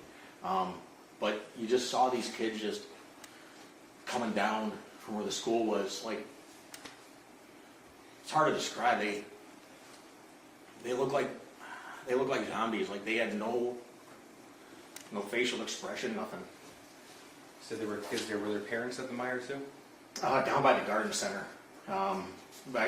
The crowd was heading that way, and it was chaos. It really was. I really didn't know what to do once I got there. I didn't know where the school was, even though it was just up the street. So everybody was walking to the garden center, so I started going that way. And at first, we were told to start getting people to sign their name into notebooks. We were just grabbing them off the shelves in the Meyer and boxes of pens and stuff, and just write their names in the notebooks for whatever. I don't know why they needed that. So I'm trying to walk around and get this information from people. And then they start yelling someone started yelling, get everybody inside, get everybody inside. So I go back outside to try to usher people in, and I remember just seeing like kids just standing there, and you put your arm on them. You don't want to, they just been through this, whatever happened up there, and I don't want to force them. I'm not going to grab them. I'm not going to make them do anything they don't want to do. So I sort of, like, if they didn't move, I just left them. They were okay. They weren't in harm's way. And I remember seeing parents just standing there, and because these school buses started arriving, and I remember thinking in my head, like, God, that is just crazy. Why the heck are there school buses? I didn't know anything about the plan if something like this happened at the school. And so, and I just see the parents, like,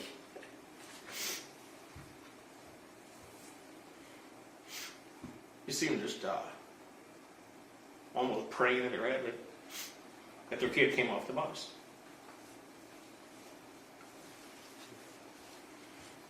After you helped with the names and the notebooks, did you go to the school? Yes, I did. And were you directed to go to school, or did you just know that's where you were needed? No, one of the other detectives, Jeff Enger, he responded to the school, and he called me on my phone and said they were trying to get the video from the surveillance cameras in the school. And at the time, I was a little more versed in that side of the job, and so he just wanted a little help with it. Okay. So, tell me about, you arrived at the school. Where did you initially go? I went to what would be the north side of the school. There's a big circle drive there, and it's the side that like the main office is on of the school. And again, there were patrol cars everywhere. There were everybody everywhere. I remember driving up over the sidewalk, thinking, I remember like the stuff I remembered, like the sidewalk being so high, I thought it was going to rip the muffler off my car. I don't know why I thought about that.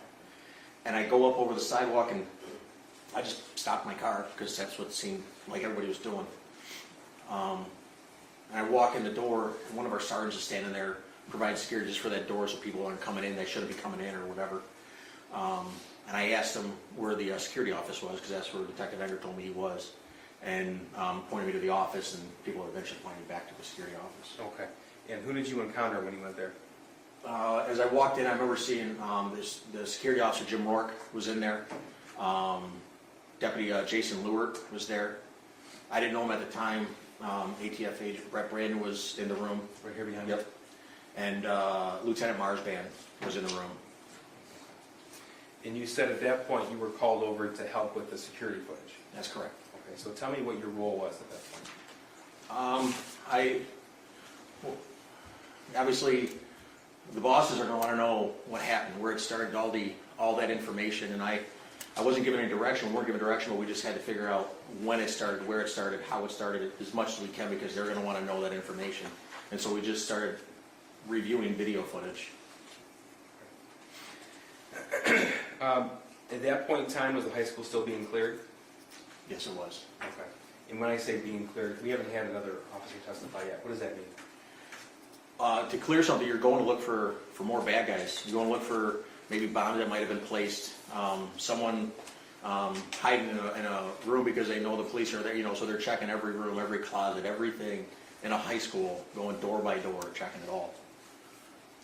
So tell me how it is that you went about your job that you were called there to do that day. Jim Rourke, like I said, he was the head of security, and they had a system where you didn't actually interact with the DVR system itself. You interacted through a portal, a web page, to access the server where the video was stored at. And thank goodness he was very well versed in that. So I immediately, I told him, I said, well, you got to help me figure this out because I don't know what's going on here. So Jim and I sat there, went to the hallway that it started, and tried to determine at what time the shooter went in there.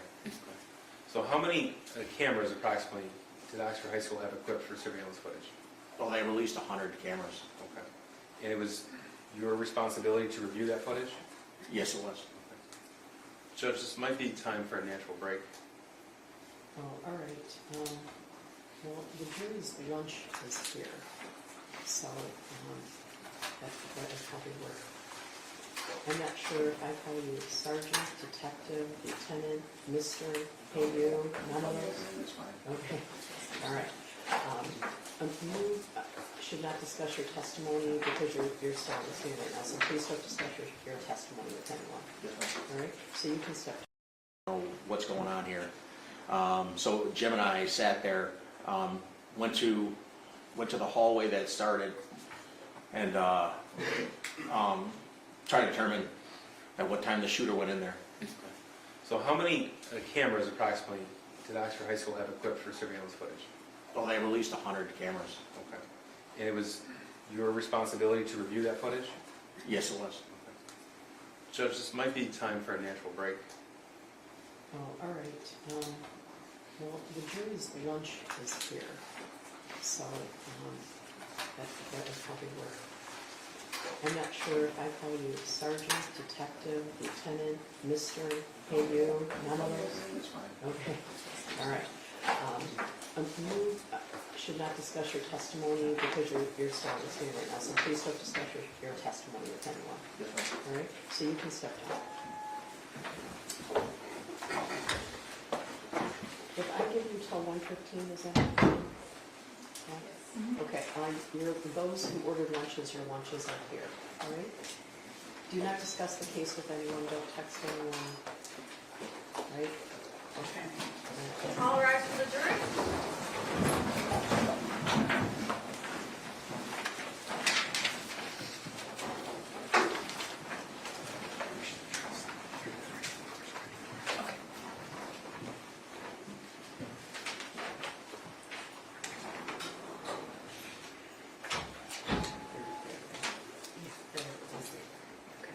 All right, you can take it back. Is the court prepared for ruling on exhibits 133, 153? Um, They would be through this officer's. Okay, That's- all right. I will take care of that. All right? I'm trying to hit, I don't want to lose the jury until he's. Yes, sir.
22279-989-FH. Thank you, Marquise, on behalf of the people. Karen McDonald on behalf of the people. Good afternoon, Your Honor. Maria Lehman on behalf of James Crumbley, who is standing to my left. You may be seated. We previously had an argument yesterday evening about numerous exhibits. A number of exhibits were allowed in, some were excluded this morning. There was a question remaining about People's Proposed Exhibit 133 and People's Proposed Exhibit 153. People's Proposed Exhibit 153, we heard argument about, it's the court's ruling that this exhibit does not qualify under any hearsay exception. It's the same ruling and for the same reason that Exhibit 118 was excluded. And then as it pertains to Exhibit 133, broke this exhibit down into two parts. The first one is the Tuesday 10 a.m. I have to go to my kid's school, counselor just called, and this is what I'm dealing with. I'll be back by 11:30 to 12, the latest, with a picture of the math homework. And that was a text between co-defendant Miss Jennifer Crumbley and her friend. And I don't find this text relevant to the case of James Crumbley, so I'm going to exclude it, except the prosecutor may raise it if it's necessary for some reason in impeachment, such as chronology or a knowledge issue. So if it's necessary to impeach some other evidence that's admitted, I'd reconsider that issue. With regard to the bottom part of this exhibit, again, plaintiff's exhibit 133, on Tuesday at 1:23 p.m.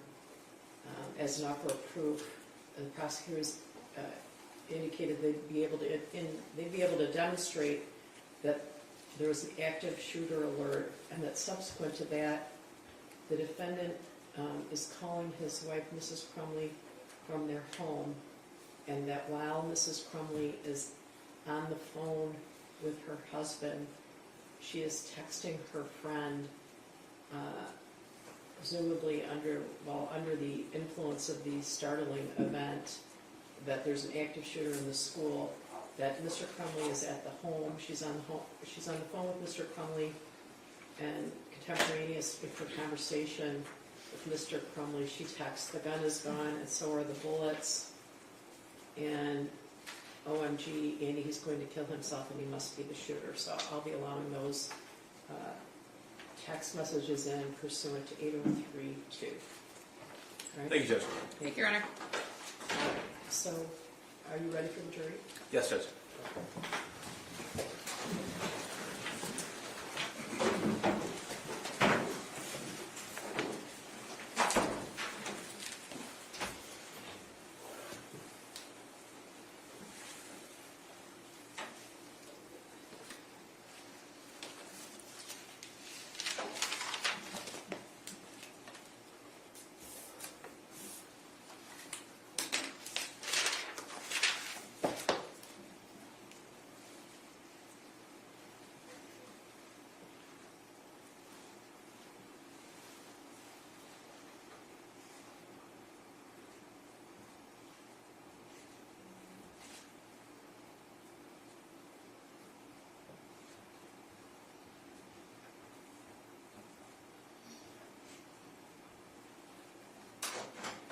All rise for the jury.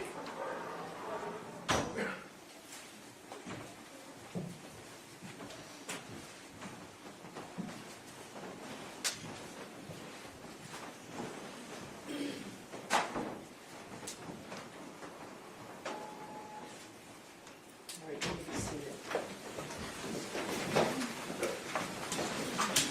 Mr. Wagrowski, you are sole girl, okay? All right, go ahead, prosecutor. Thank you.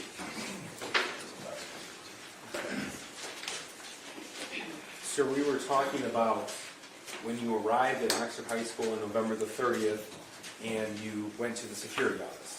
Yes, sir. Okay. And tell us again, what was your primary responsibility at that point in time? was to try to secure the video of what had happened in the hallway where the shooting started. And you said that there were a number of cameras operational at Oxford High School at that Yes, time? yes, there was. So, in securing the video, what specifically were you asked to do? We weren't really asked to do anything.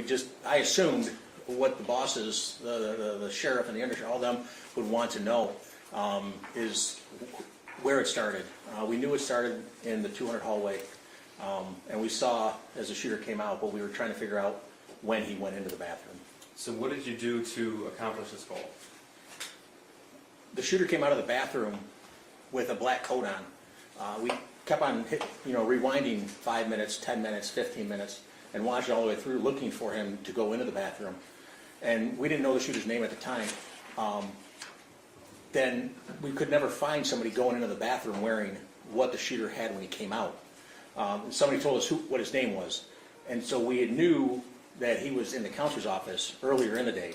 So we went all the way back to the time he was coming out of the counselor's office to determine what he was wearing before he went to the bathroom.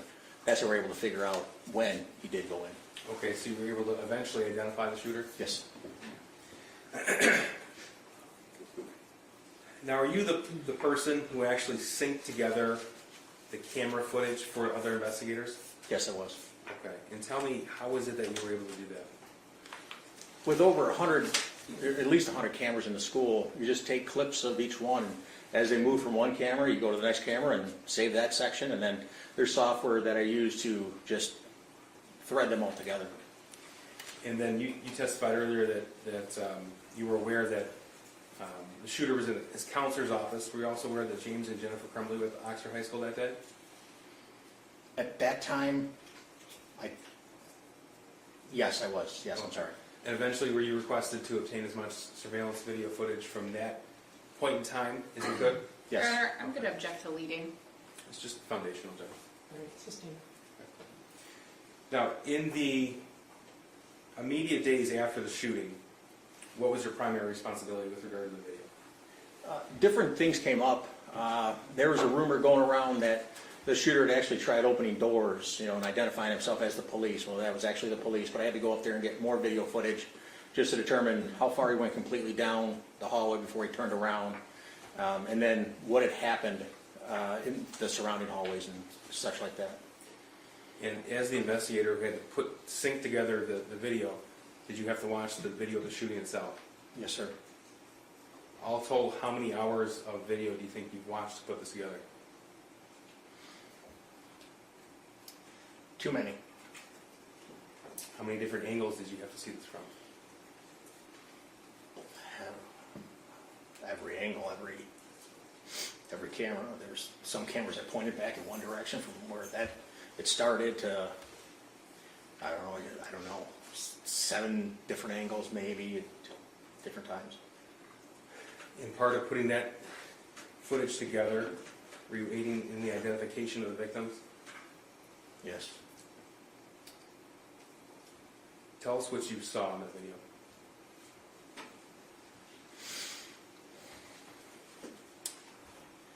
Started at 12:51. The shooter came out of the bathroom. I'll never forget it. He came out of that bathroom like what I've referred to before in my life, like a proud chest, like his shoulders were back. And he comes out of the bathroom, and there's Phoebe and her boyfriend just standing right there. And he takes the gun as he comes out of the bathroom, and he turns and levels the gun and fires at Phoebe and hits her in the shoulder and fires at her boyfriend, hitting him in his hand as he raised his hand from seeing the gun, I would imagine. Then to his right, immediately, right there, was Hannah St. Juliana and Kylie and Riley. And he started shooting at them, and they fell on top of each other. In the distance, in the camera, you can see the far end of the angle. You see what I found out to be was Madison Baldwin, and she crouched down, like, I don't know if it was in, I don't know why she did it, but it was in the fetal position, and the shooter ran right up to her, and he put the gun right on her head. She just fell over.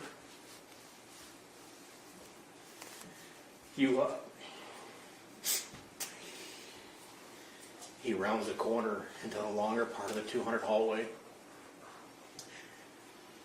Prior to running towards Madison, he had just fired down the hallway, just trying to hit anybody that was running out of there.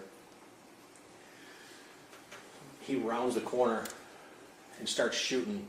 You see a whole bunch of kids, and you see a whole bunch of teachers standing at doors, just grabbing kids as they ran by and just throwing them into a room. And then there's two girls. One, you see, she runs up to a door and tries pulling it open, but the people inside had already put the safety latch at the bottom of the door and she couldn't get it open. Meanwhile, the shooter's still walking towards, and another girl comes from the right side of the frame and grabs the other one by the arm and just tears off down the hallway. Meanwhile, the shooter is shooting at them. The shooter keeps walking down the hallway past 200, I think it was a 400 T intersection, I think is what that was. And he levels the gun. And he fires 2 rounds, and at first I didn't know what he was shooting at. And when you go to the section of video of that time is when Tate Muir just comes in, and unknowing to him, he had no idea what was happening. And the shooter leveled the gun, and just as Tate turned the corner, the shooter fired a round. And Tate fell instantly. The shooter took a couple steps and then leveled the gun again. And just to shoot Tate again, laying there, shot him. And you see Tate's body flinch. He then walks over Tate. At the top of the frame, you see his feet stop, the shooter's feet, and he turns towards a room that, looking at the frame, would be on the left, or would have been his left. And come to find later on, he had fired into a classroom where a teacher was. He continues on down the hallway, almost hunting for more victims or whatever. And he gets past a certain point, and there's no one else to shoot at because everybody had ran out of the school. Every door, every possibility, every door locked, whatever. And you see him turn around, and he stops at a classroom that, based on where the door is, you can't see deep into the room. It's like the room goes that way, but he can only see straight in. Well, as he's walking back this way, he can see the kids, I'm imagining, hiding in that corner, because he stops and fires off a few rounds through the glass. He then comes back, walking towards where Tate was lying. At this time, an assistant principal was laying there, or standing there next to Tate.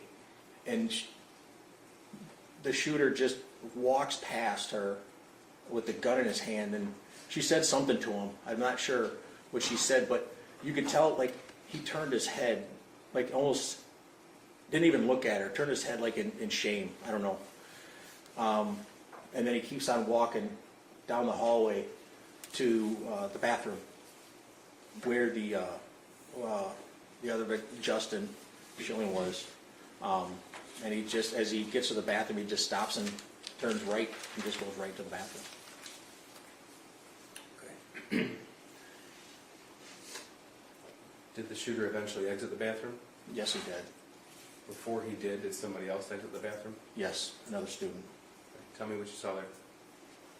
That student, he was, I don't know how else to say it, but I've never seen somebody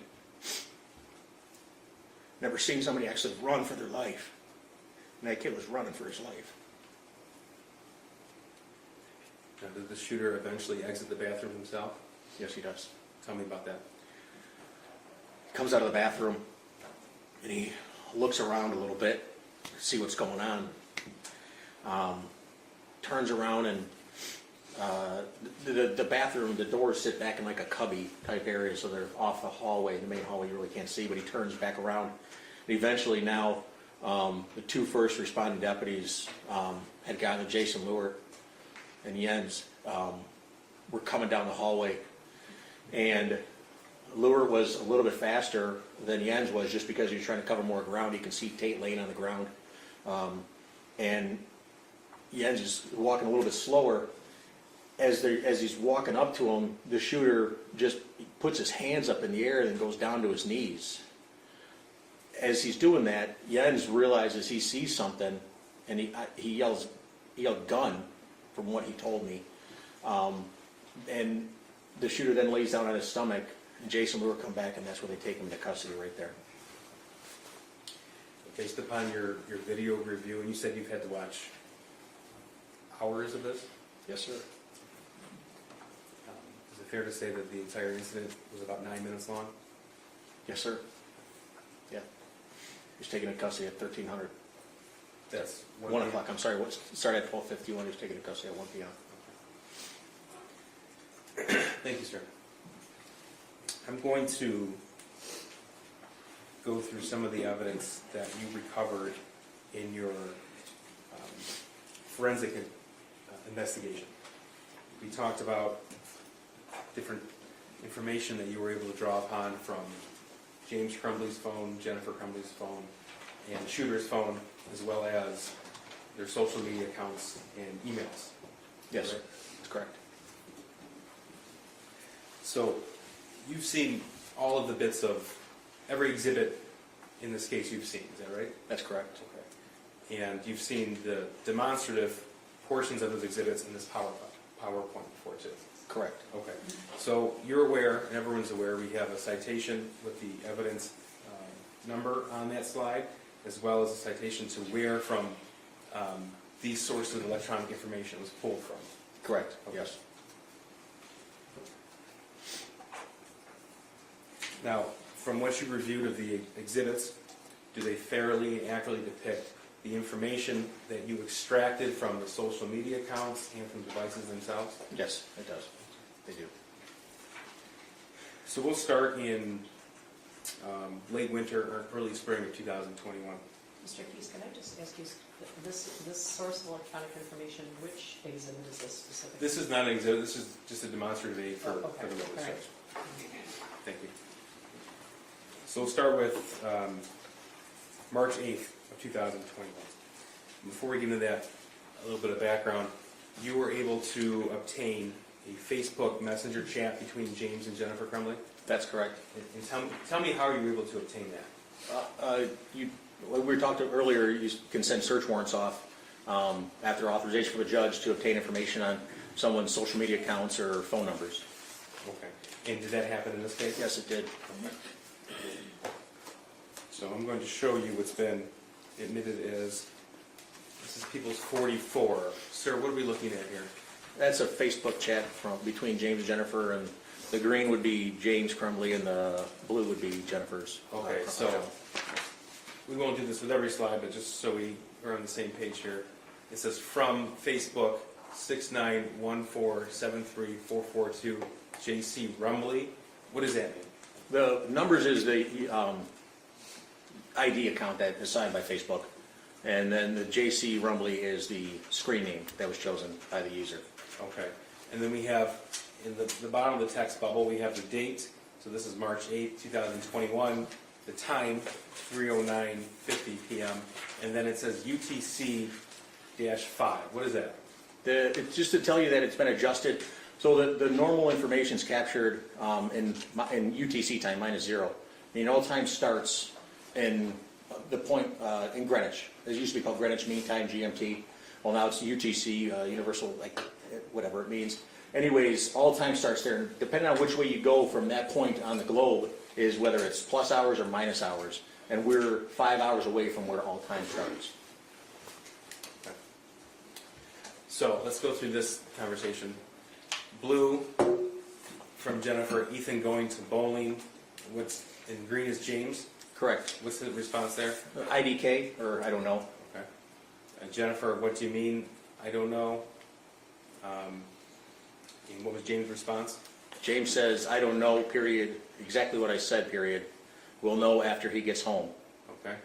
And Jennifer's response, 3:12 p.m. Does he have his phone? Again, 3:12 p.m. Why isn't he home yet? 3:12 p.m. He should be home by now. Correct. Okay. And Jennifer at 3:12 p.m. and 56 seconds says freaking out. What was James' response?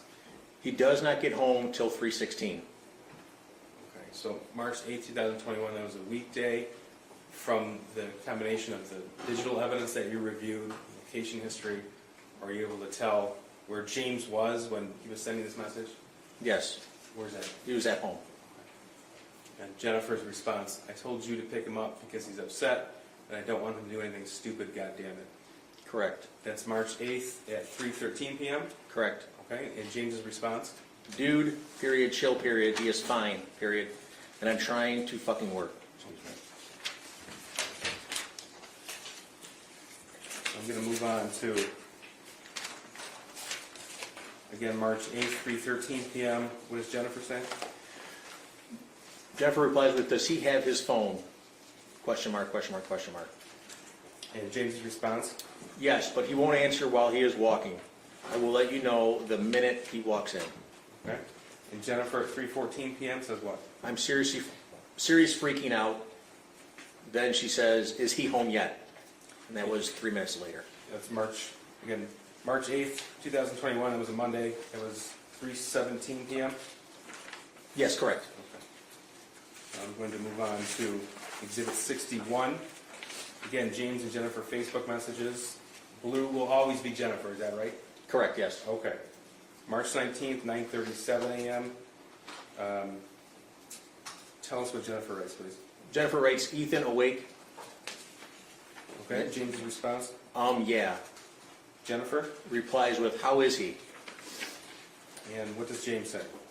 James then says he woke up looking like he had way, in all caps, too much to drink last night, complaining about a headache. That's March 19th, 2021, 9:40 a.m. And what does Jennifer write? She replies with, well, he was really worked up and out of control, so I can see why. She continues on with, all I know is he needs to eat, go to work hard, and not complain, and he can get his stuff back. And that was at 9:41 a.m. Okay. And 10:15.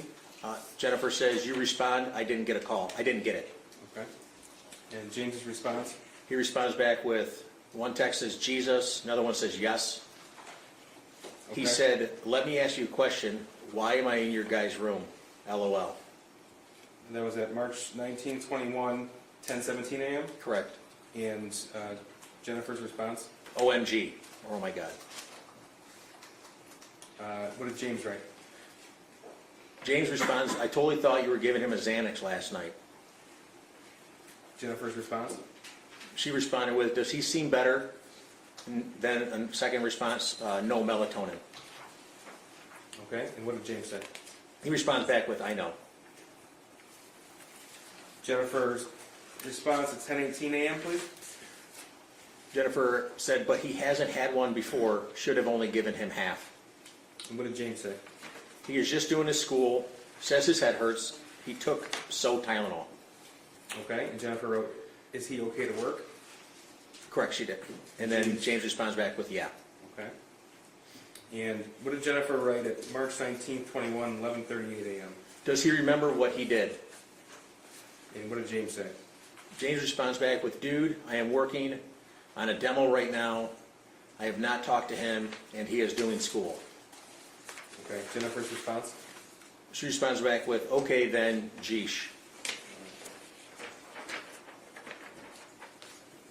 Now you've reviewed the entire phone seized from the shooter. Correct. Okay. Did one text message conversation stand out to you compared to the rest? Yes. Okay, and tell me, why did it stand out? Just the volume of text messages back and forth, the amount that was in just one chat. Okay, now without telling us the person with whom the shooter was texting with that volume, can you tell us if you came to learn that the person who was texting was the same age? Yes, he Okay. was. And he went to school with him? Correct. All right. Tell us about the approximate number of text messages between the shooter and his friend. There was over 20,000 text messages between the two from January to the middle end of October. Okay. So that sounds like a lot to me, but I'm not an expert in computer forensics. Give us an idea of what that scope is. 20,000, I mean, that printed's over 5,000 pages of text. I've examined phones that someone's entire chat conversation with everybody they have is less than 20,000. So it's just a large volume. To put it in comparison between, let's say, James and Jennifer's Facebook conversations, right? What's the scope and the difference in size there, if any? I believe James and Jennifer was 10,000 text messages back and forth Okay. for that same time frame. So same time frame, we have double the amount of text message communication between the shooter and his friend as James and Jennifer. Correct. Okay. You said January to October, is that both 2021? Yes, ma'am, I'm sorry. Thank you, Judge. Yes, 2021. Yes, No, there were also, without going into detail, video shared as well. yes, there was. Okay. And were some of the content of the conversation of a highly personal nature? Yes, it was. Now, in comparison to any other conversation on the shooter's phone, what's the difference in size between that particular text thread with everybody else's on the shooter's phone? He had over 20,000 text messages with his one friend, and in comparison, there was between anybody else, there was a combined, I want to say, less than 1,000 between anybody else that he had chatted with. So combined, less than 1,000. Yes, And then that one friend was over 20,000. correct. Okay. Now, I'm going to show you just a very small portion of that, specifically April the 4th and April the 5th of 2021, which would be right about 2 weeks after the messages that we just saw between James and Jennifer Crumbley. This has been admitted as Exhibit 67. Names are redacted, obviously. Green is the shooter. Correct. Okay. Tell us what the shooter wrote April 4th, 2021, 11:56 at night. He types, like I hear people talking to me and see someone in the distance, and then he appears to try to correct the spelling of the word distance. Okay. And April 4th, 2021, 11:56 and 50 seconds, what does he write? I actually asked my dad to take me to the doctor yesterday, but he just gave me some pills and told me to suck it up. And 11:57 p.m., what did he write? He continues on with, like it's at the point that I'm asking to go to the doctor. And then he says, my mom laughed when I told her.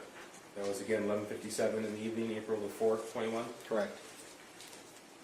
April 5th, 2021, this is just after midnight. What does he write? He tells his friend, but I'm having bad insomnia right now, RN, and paranoia. Okay. And then what does he write? I need help. That's at 12:11 a.m. Correct. And then at 12:12 a.m., what does he write? I was thinking I calling 911 too so I could go to the hospital. And continuing on, April 5th, 12:12 a.m., what does he write? But then my parents would be really pissed. And finally, 12:38 a.m., what does he write? He says, I'm going to ask my parents to go to the doctor's tomorrow or Tuesday again. Then he continues with, but this time I'm going to tell them about the voices. And finally, he writes at 12:39 and 20 seconds, what? Like I am mentally and physically dying.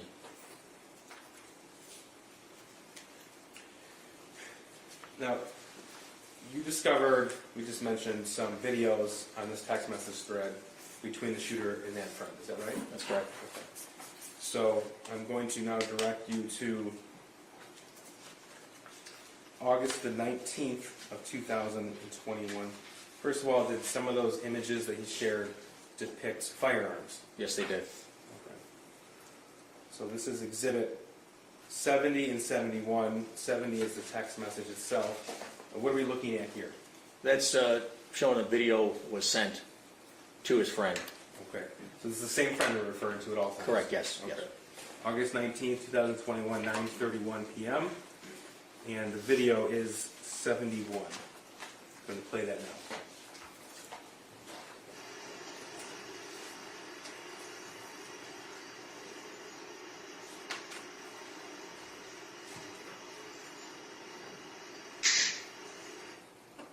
Now that's August 19th, 2021. Do you know what he was handling in his hand? That was a handgun. This is Exhibit 72 and 73. They've both been admitted.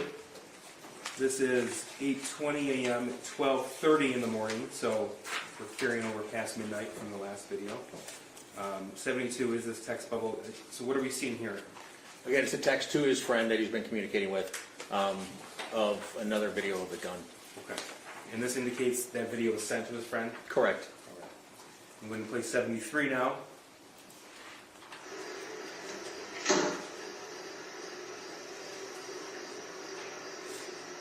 Now, sir, do we see a round in that chamber? Yes, there is Okay, when I say round in the chamber, what does that mean? a bullet and a shell.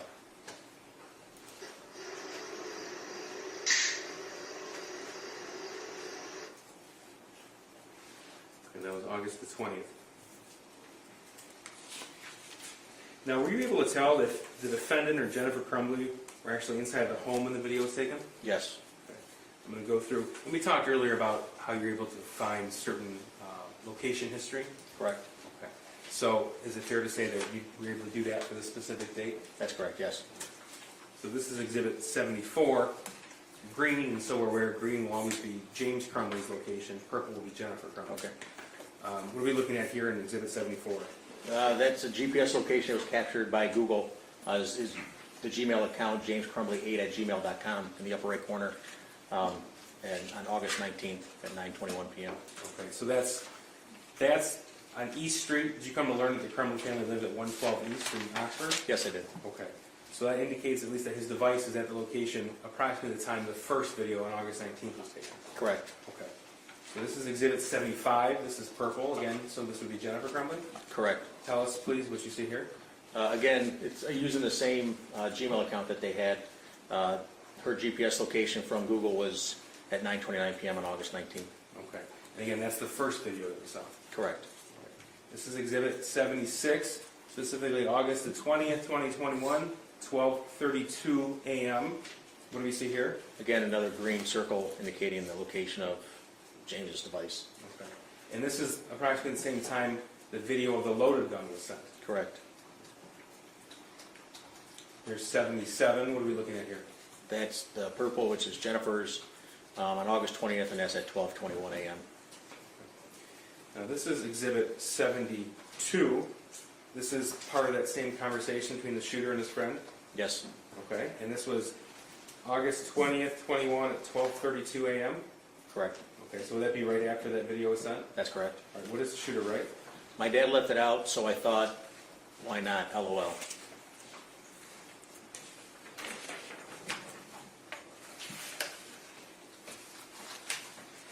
Now, during the course of your investigation, did you come to learn that this friend that the shooter was communicating with abruptly left the state of Michigan? Yes. Okay. And did you learn if that was done without notice to the shooter? Correct, it was not. Okay. And what do you base that belief on?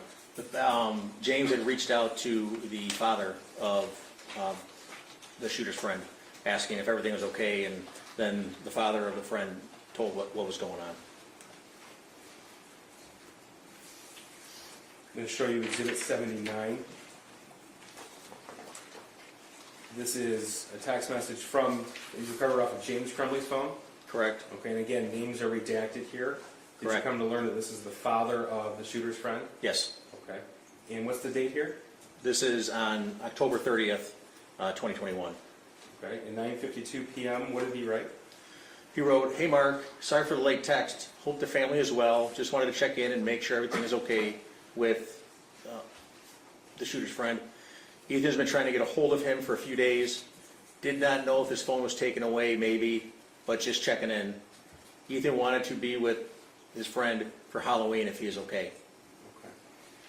We have this in the same conversation for context. This is October 30th, 21, 11:01 p.m. This was in response to that text? Correct. Okay. And what does he say? He says, "Hey James, thanks for checking in on him. Unfortunately, his friend is in a bad place with the OCD, unable to go to school most of this week. We are taking him out to Wisconsin tomorrow to put him in residential treatment. He'll be gone for 60 to 90 days. By far the hardest decision we've had to make. So he probably doesn't know how to approach it with Ethan or what to say. I think he is probably embarrassed about the situation and is the reason he is not answering. Let me talk to a friend. I wasn't aware that he wasn't talking to anyone." Okay. And then there was another text after? Yes. He responds, "Sorry for the delayed response." Okay. And 10:30:21 at 11:03 p.m.? The father of the friend says, "Let me talk to him and see how he wants to approach it with Ethan." Okay. And then when does James respond? James responds with, "Mark, please let me know if there's any way at all we can help. He is a great kid and always great over here and very welcome at all times. Please let me know if we can help." So that's October 30th, 2021, 11:10 p.m. Correct. Now, I want to talk to, move into November of 2021. Did you find any information regarding James Crumbley's employment status? Yes. Okay. And tell us specifically regarding November of 21, what did you find? That he had lost his job on the first of the month. Okay. And did he subsequently find another job? Yes, he did. And do you recall when that was? Shortly thereafter, he started door dashing. Okay. This is exhibit, I'm sorry, we're still on page, exhibit 79. The response to James Crumbley's text was what? Always, the dad of the friend says, "Thank you, he loves you guys. Hopefully we can get him better, and Ethan can spend some time over here too. He has to voluntarily go, so there's a chance he may not be admitted. If you don't mind for now, if Ethan asked, tell him he had to go out of town unexpectedly. If he gets admitted, then we can give him full disclosure. Is that all right?" So here's exhibit 81. This is the, you mentioned he was door dashing? Correct. Okay. And you executed, well, you were part of the investigators who obtained information from DoorDash via search warrant? Yes. Okay. And the DoorDash, if you are a driver for DoorDash, you install an application on your phone? Correct. And did James Crumbley have that on his phone? Yes, he did. And so what is this in 81? That's just from one of the things that is pulled out when we extract data, pull data off the phone. It's installed applications, and it just tells us that that app was installed, the Dasher app was installed on his phone on November 9th. Okay. So that's when he would have put the application on the phone to start receiving orders to be a DoorDash driver? Correct. So this is November 9th, 2021, at 8:35 p.m. Correct. All right. Now, did you come to learn that he also received messages when he logged in and began picking up orders? Yes. Did you find any evidence to suggest that he worked anywhere else but DoorDash in the month of November of 2021? No, I did not. And based upon his location history and other information you obtained from his phone, did you come to learn if when he did work beforehand, he was away from the house or in the home? He was in the home.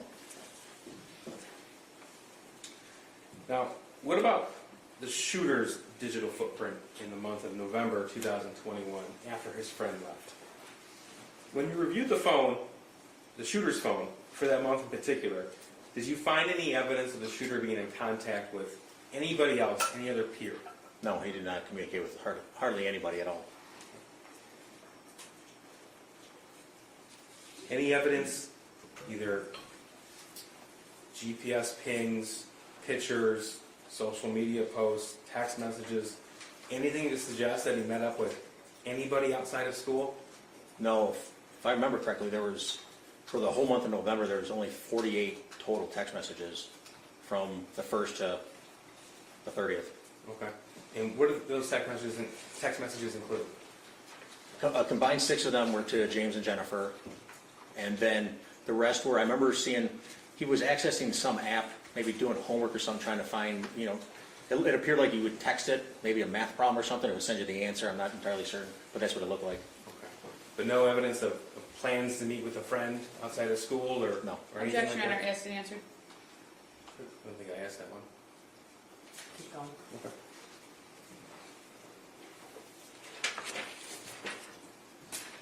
Now, sir, when I talk about cached data, what does that term mean? Cache data is data that's stored in a temporary file for your device, whether it's a phone or a computer, to pull that information back up again quickly. Whether it's recently viewed or something you look at a lot, the computer can do it quicker because it knows it has to go to this one folder instead of re-downloading it. Okay, so I understand it. Does that mean if it's, does every phone have a certain area of storage of cache data? Yes, and every app, just depending on what the app is, it would have its own folder of cache data, yes. Okay. So if there's something, for example, an image in cache data, what does that indicate to you as a forensic examiner? It would imply that someone had to, it would have had to have been on their phone, they would have to have seen it. Okay.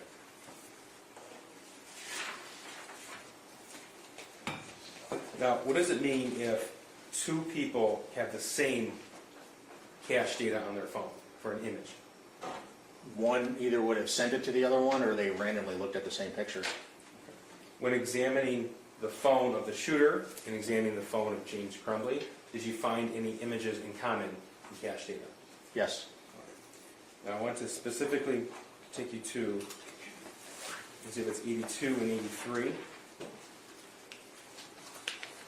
This is the extraction report and a screenshot. So first of all, 82 is the extraction report. This is a snippet of that, please.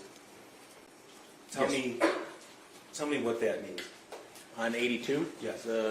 Where the file info is and stuff? Yes. That shows the name of the image when either you take a screenshot of something, it's going to name it real quickly, or if you receive it, it'll name it real quickly so it can track it within your device.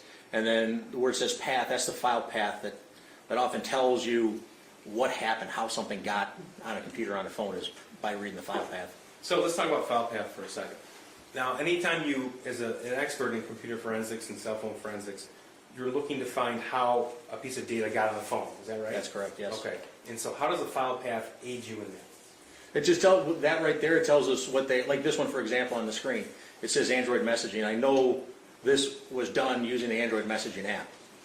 Okay, so this was from the shooter's phone, and the file path you said had Android messaging? Correct. At the second line from the top, it says tar archive, and then data / and then com, Android messaging /. Okay. Now, if something is found in cache data as opposed to just scrolling through the phone to find the image, what does that mean to you? That they would have seen it on their phone before. Okay. But why wouldn't you be able to find it just in messages? Probably, if it was deleted. Okay. So this is on the shooter's phone, and we have the forensic footprint of this image. Correct. And the image itself in Exhibit 83. Correct. Okay, so what is the exhibit itself in 83? That tells you right there, that's a screenshot, because at the top of it, you can see the top part of your phone. Usually it has a time up there, and the battery life and the antenna strength that you have, and you can see it on the top of that image. Okay. So the screenshot here is 12/39. Correct. And we have the extraction report on 82 to verify. It's Monday, the 8th of November, 2021, 12:39 p.m. So that matches the screenshot? Correct, it does. And because Exhibit 82 has the actual time and date stamp with the UTC -5 that matches the screenshot, what does that mean to you? That image, that's the image that was sent with that. Okay. And this was on the shooter's phone? Correct. All right, so this is, this also has the file path here at 12:40 p.m. Tell me what we're looking at here. This one, so this file path is a little different.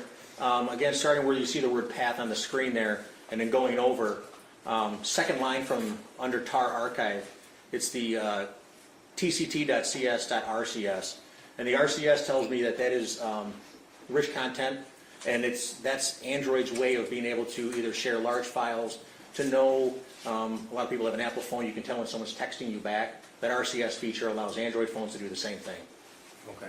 So as a forensic examiner, you can tell us that screenshot was sent by the defendant's phone based upon, by the shooter's phone based upon the file path? Absolutely, yes. Okay.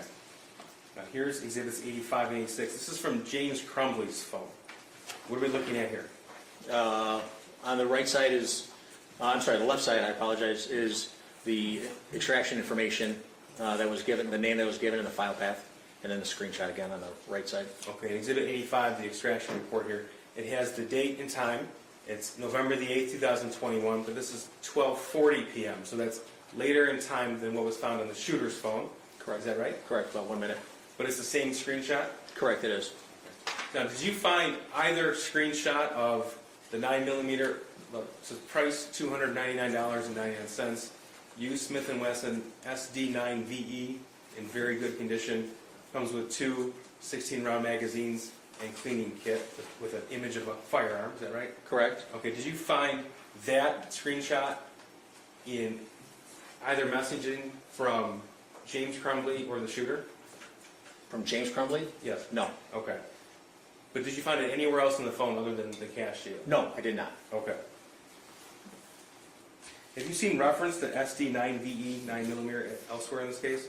Yes, Where? in the shooter's journal. Okay. And again, because it's found in cache data and nowhere else, what does that mean to you? That it would have had one time been on the phone. As you're opening the text message, your phone's going to say, I got to save that image so I can look at it if they want to open it up. So the fact that it's in the cache data tells me that they had opened it up Okay. to see it.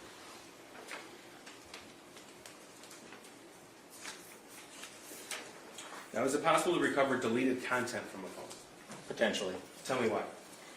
Each Android phones are different, so depending on the manufacturer of the phone, whether you have either a high-end phone or a simple throwaway phone that you buy at Walmart, the Android operating system can be changed to suit the manufacturer's or the reseller's specifications.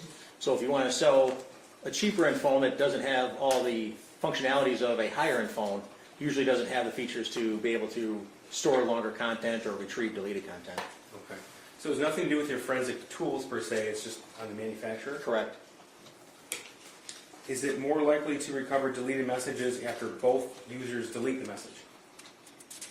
No, is it more difficult? Yeah. Correct, yes. Okay. So the fact that this was found in cache data and nowhere else, that's significant to you? Yes. Why? That it was on the phone at one time and now it's not there. Did all the Crumbleys have Androids? Yes, they did.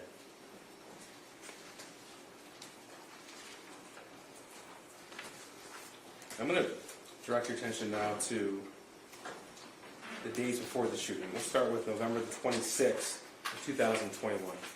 Okay. Now, sir, given the tools available at your disposal and the information you're able to pull from, I'm going to ask you to build as best you can a digital footprint of the Crumbleys from the 26th to the 30th. Okay. Now, are you familiar with the firearm purchase of the 6-hour 9mm on November the 26th, 2021? Yes. Okay. Now, based upon data locations and other information that you were able to retrieve in your investigation, are you able to tell us approximately when that purchase occurred? Yes. When? It was between 1 and 2 p.m. Well, I'm going to show you Exhibit 87 here. This is data location from 12:08 p.m. on 11/26/21. So what are we looking at right here? I apologize. It was between 12 and 1 p.m. They were at the gun range there, or the gun store there. Okay. So this location here verifies that James Crumbley's device was at that firearm store where the 6-hour was purchased that day? Correct, yes. Okay. And this is Exhibit 88. This is 12:57 p.m. And we can see East Street as far as where we're oriented towards the map. What are we looking at here?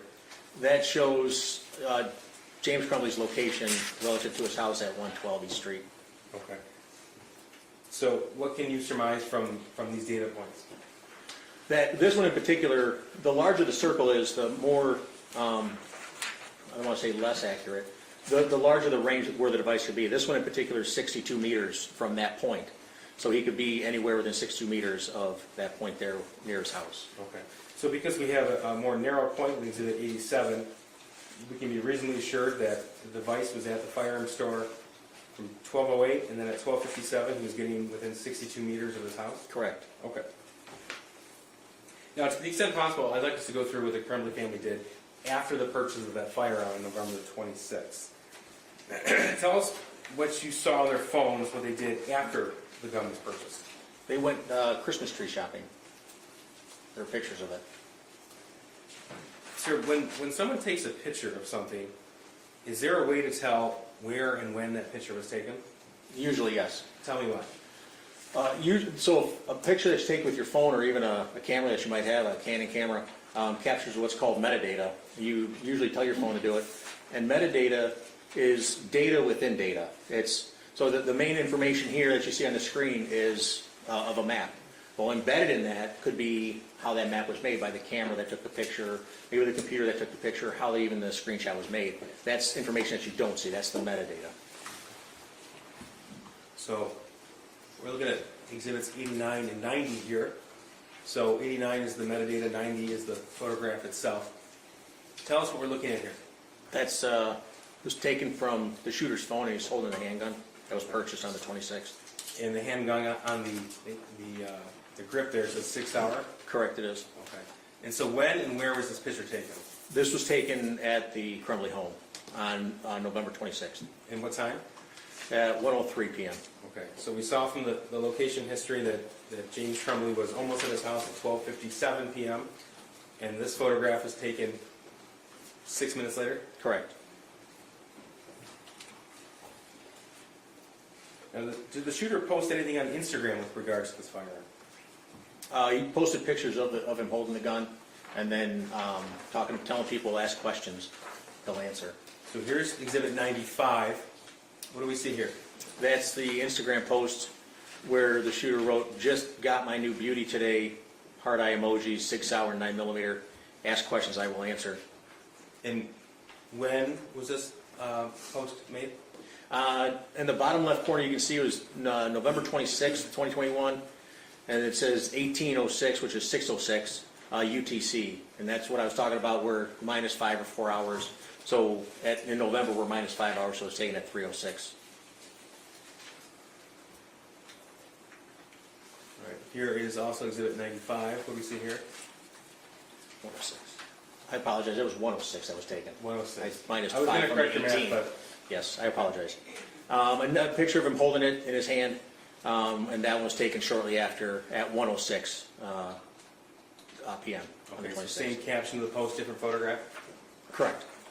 All right. And here is again same time, same caption. Yes, just looking down the sights of the gun. Okay.